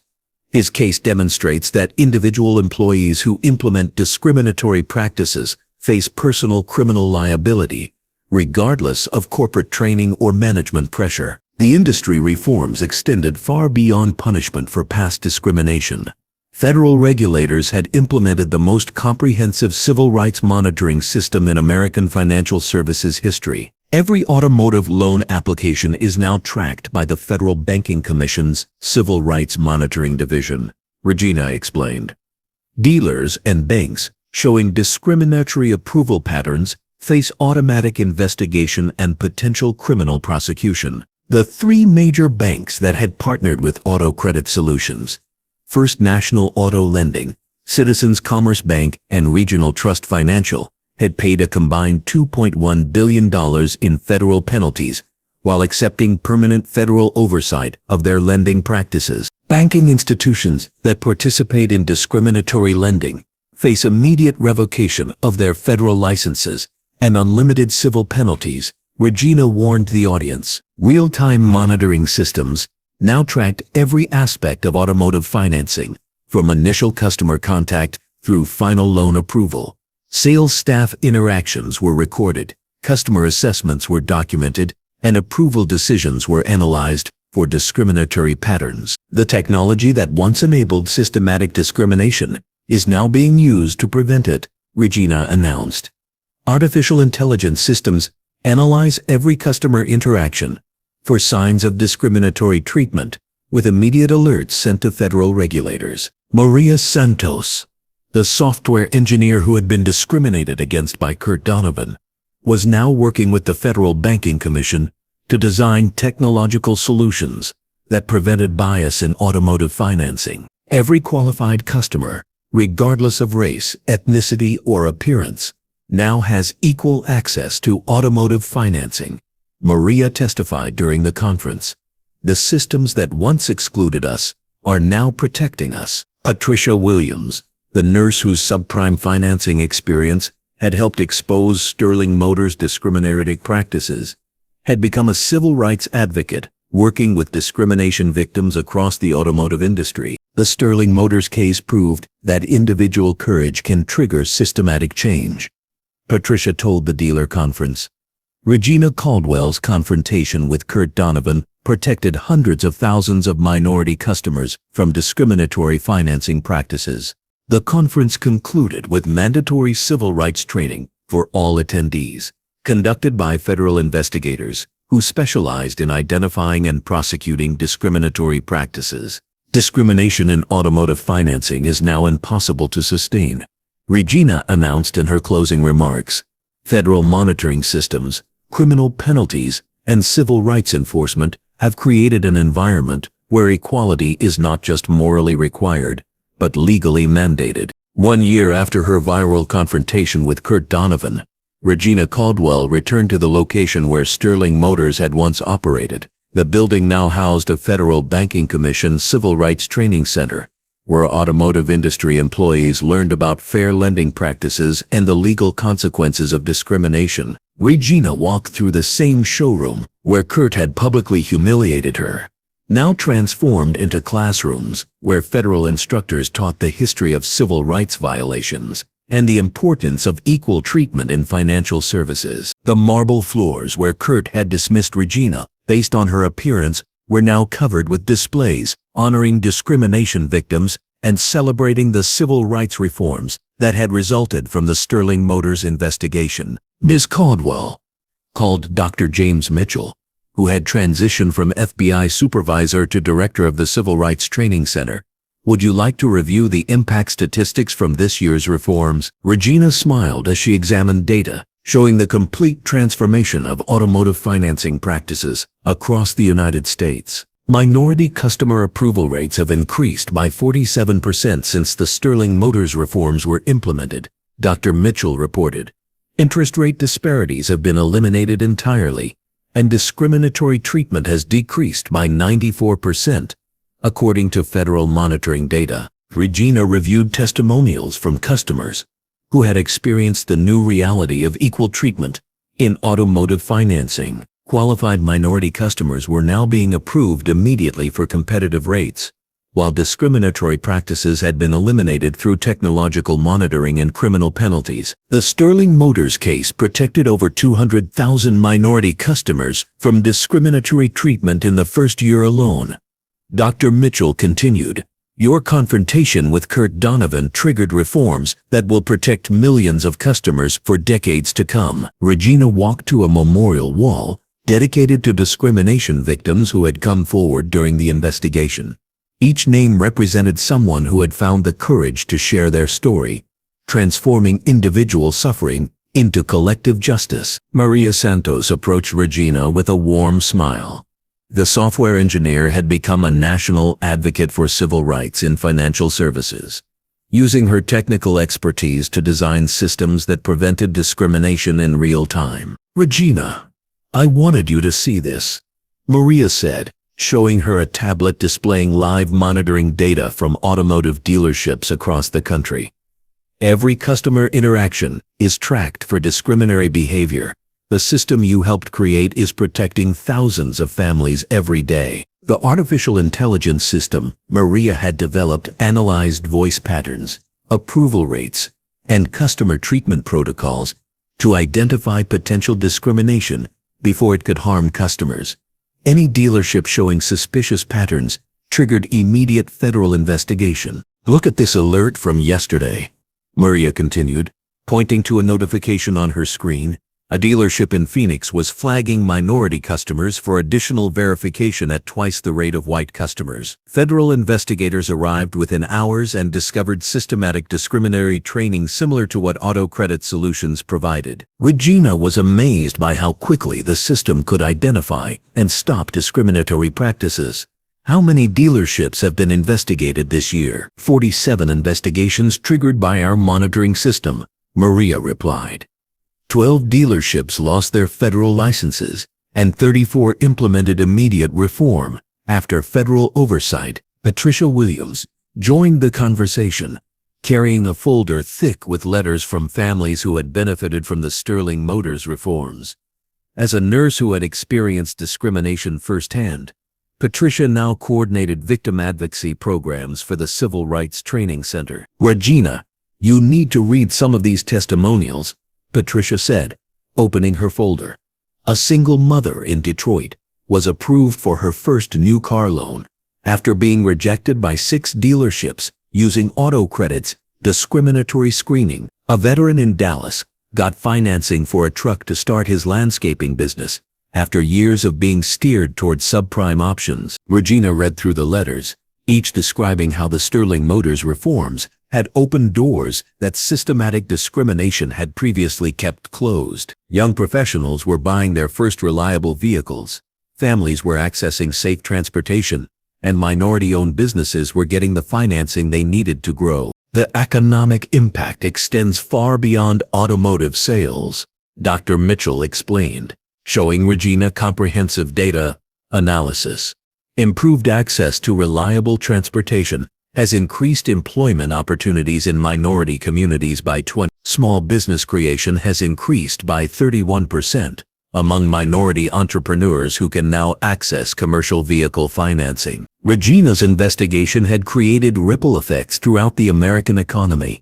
When qualified minority customers gained equal access to automotive financing, entire communities benefited from improved mobility, economic opportunity, and financial stability. A young law student approached Regina hesitantly. "Ms. Caldwell, I'm Jennifer Kim from Howard Law School. Your case is required reading in our civil rights course. I wanted to thank you for showing us that individual courage can create systematic change." Regina shook Jennifer's hand warmly. "What's your career goal after graduation?" "I want to work for the Civil Rights Division of the Justice Department," Jennifer replied. The Sterling Motors case proved that federal civil rights enforcement can protect entire communities from discriminatory practices. Dr. Mitchell gathered the group around a large monitor displaying real-time statistics from the National Automotive Financing Monitoring System. "Regina, your confrontation with Kurt Donovan continues to protect customers every day. Our system processes over 50,000 automotive loan applications daily, ensuring each customer receives equal treatment regardless of race, ethnicity, or appearance." The monitor showed green indicators for dealerships maintaining fair lending practices and red alerts for locations requiring federal investigation. The system Regina's case had created was providing continuous protection for minority customers across the United States. "Ms. Caldwell," Dr. Mitchell said, "students from the Howard University School of Law are here for a tour. Would you address them about civil rights enforcement?" Regina agreed, understanding that her story could inspire future civil rights attorneys to continue the fight for equality in American financial services. Standing before 30 law students in the same location where Kurt had dismissed her capabilities, Regina shared the lessons she had learned about courage, justice, and the power of individual action to create systematic change. Sometimes justice requires nothing more than refusing to accept discriminatory treatment, Regina told the students.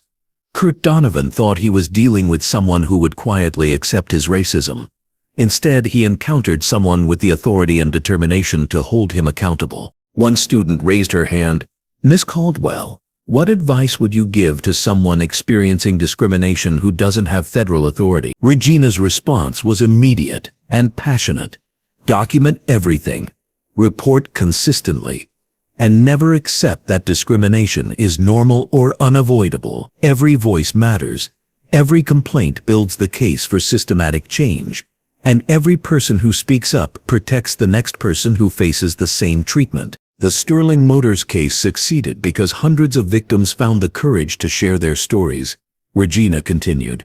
Individual courage becomes collective power when people refuse to stay silent about discriminatory treatment. The students listened intently as Regina described how individual courage could trigger federal investigations that protected entire communities from systematic discrimination. The Sterling Motors case proved that civil rights violations have consequences.